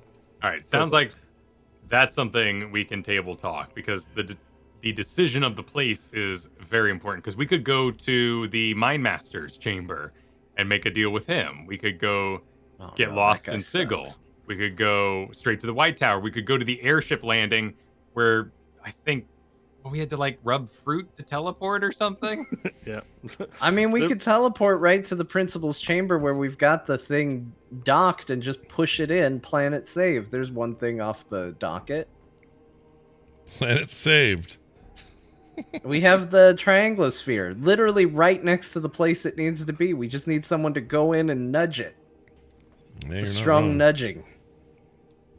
All right. Well, we're over time. I'm loving this negotiation. I want you guys to keep talking about this, but I think I can see the future, and you guys are going to be talking about it over the course of this week. Yeah, probably. So why don't we wrap up the show here, and you can discuss what your full plan is with the fullness of thought. All right. And I just need from someone a final monologue before signing off. Someone needs to look at the rest of the party and say something moving and eloquent. Do I have a volunteer? Nash is none of those things, so I'm gonna. I hear Nash volunteering right now. No. You should. You should. The person who says "not me" is the first You to should. volunteer. Yep. Oh my gosh. He hasn't said much. He just got de-strapped from a table. All right, I'll say. Yeah. Here's what I'll say, and then you can decide if you want to add something more eloquent to it. I would say, my big takeaway today, from all of the events that accumulated in the fighting of the giant goat, was that when there is one Nash, people think I smell bad. When there are 4,000 of me, nothing smells bad. That's all I have. That's it. I already have inspiration, so I don't give a shit what anyone thinks. That is the Now, first time see- I've heard someone say, inspiration gives me license to play badly. I don't want any of your GM points. I don't need it. I'll No, I just don't say need them. I whatever got want. that checkbox is checked. I'm good. I got my inspiration, bitches. Where's yours? Got anything nice to say? I think everybody should have to contribute to the finality of the. I like that. Yeah. Yeah, Let's do see? a fellowship thing. There you go. Now one of you go.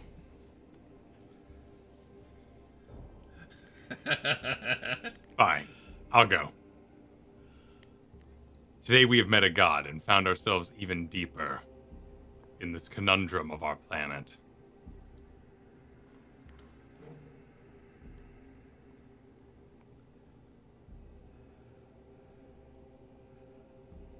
Oh, is that the whole speech? Yeah, I thought it was more? gonna go on. There's gonna be more. I thought there was a build-up. I was on board We're with it. trying to do like a dramatic yeah. send-off. So Okay. it can be short, it can be whatever, it can be a one-liner. Yeah, I was using Mass Kyle, Effect you did rules fine. where you're trying to make a decision and then like Garrus says Yeah. something and then Tally says something, Oh, it's right. over, right? Yeah. John's got like 5 pages in his head already written. No. All right. I was just All gonna right. go, yeah. Christopher, John, take us out of here. Come on. Hope will hold out her hand with the ring in it, and close it, look up to the group, and nod. We have options. We simply have to decide on the right path, which is something we have been frankly abysmal at. Consistently bad at it. So we know this isn't going to be quick, and we know this isn't going to be easy, but for once, how about we do the right thing? Wow. Nice. I love it. Raise the music, Scott. Let's go. I still feel like if there's a, I feel like there's something to the idea that if you got one stinky guy in class, he stinks. He stinks, right? But if everybody in God. class stinks, If then everybody nobody stinks, stinks. nobody stinks. Then nobody stinks. It's just the standard. All right. Stink science. It is Stink Science. That's what I brought you today. I hope you enjoyed it. All right. That is going to do it for today's episode. Thank you all for being here. And if you'd like to show your love for it, you can do that easily by going to therewillbedungeons.com. Click our little support link and support us today. We would really love it if you did. We'll be back next time with more. And you'll find out where all this negotiation ends. We'll see you then.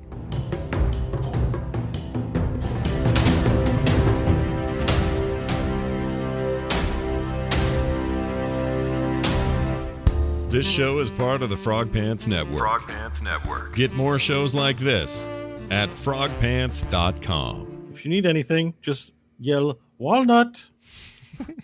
Oh, Scott, it's syndrome. When everyone's super, no one will be. There you go. That's it. That whole thing. Yes, that's the one. That's the thing. But you can apply it to smelly people. It works. Totally I'm functions. slightly annoyed at how much thought I gave that after you brought it up a second time. The first time I was like, there's Scott just saying a Scott thing. Then you brought it up a second time. I was like, would it be? Yeah. Would I just assume the room stank? I went on a field trip when I was younger to a dump. Yeah. And we asked the guy leading the field trip, the employee there, doesn't it smell? What does it smell like? And he just went, money. Wow. That's great. I love that guy, and I don't even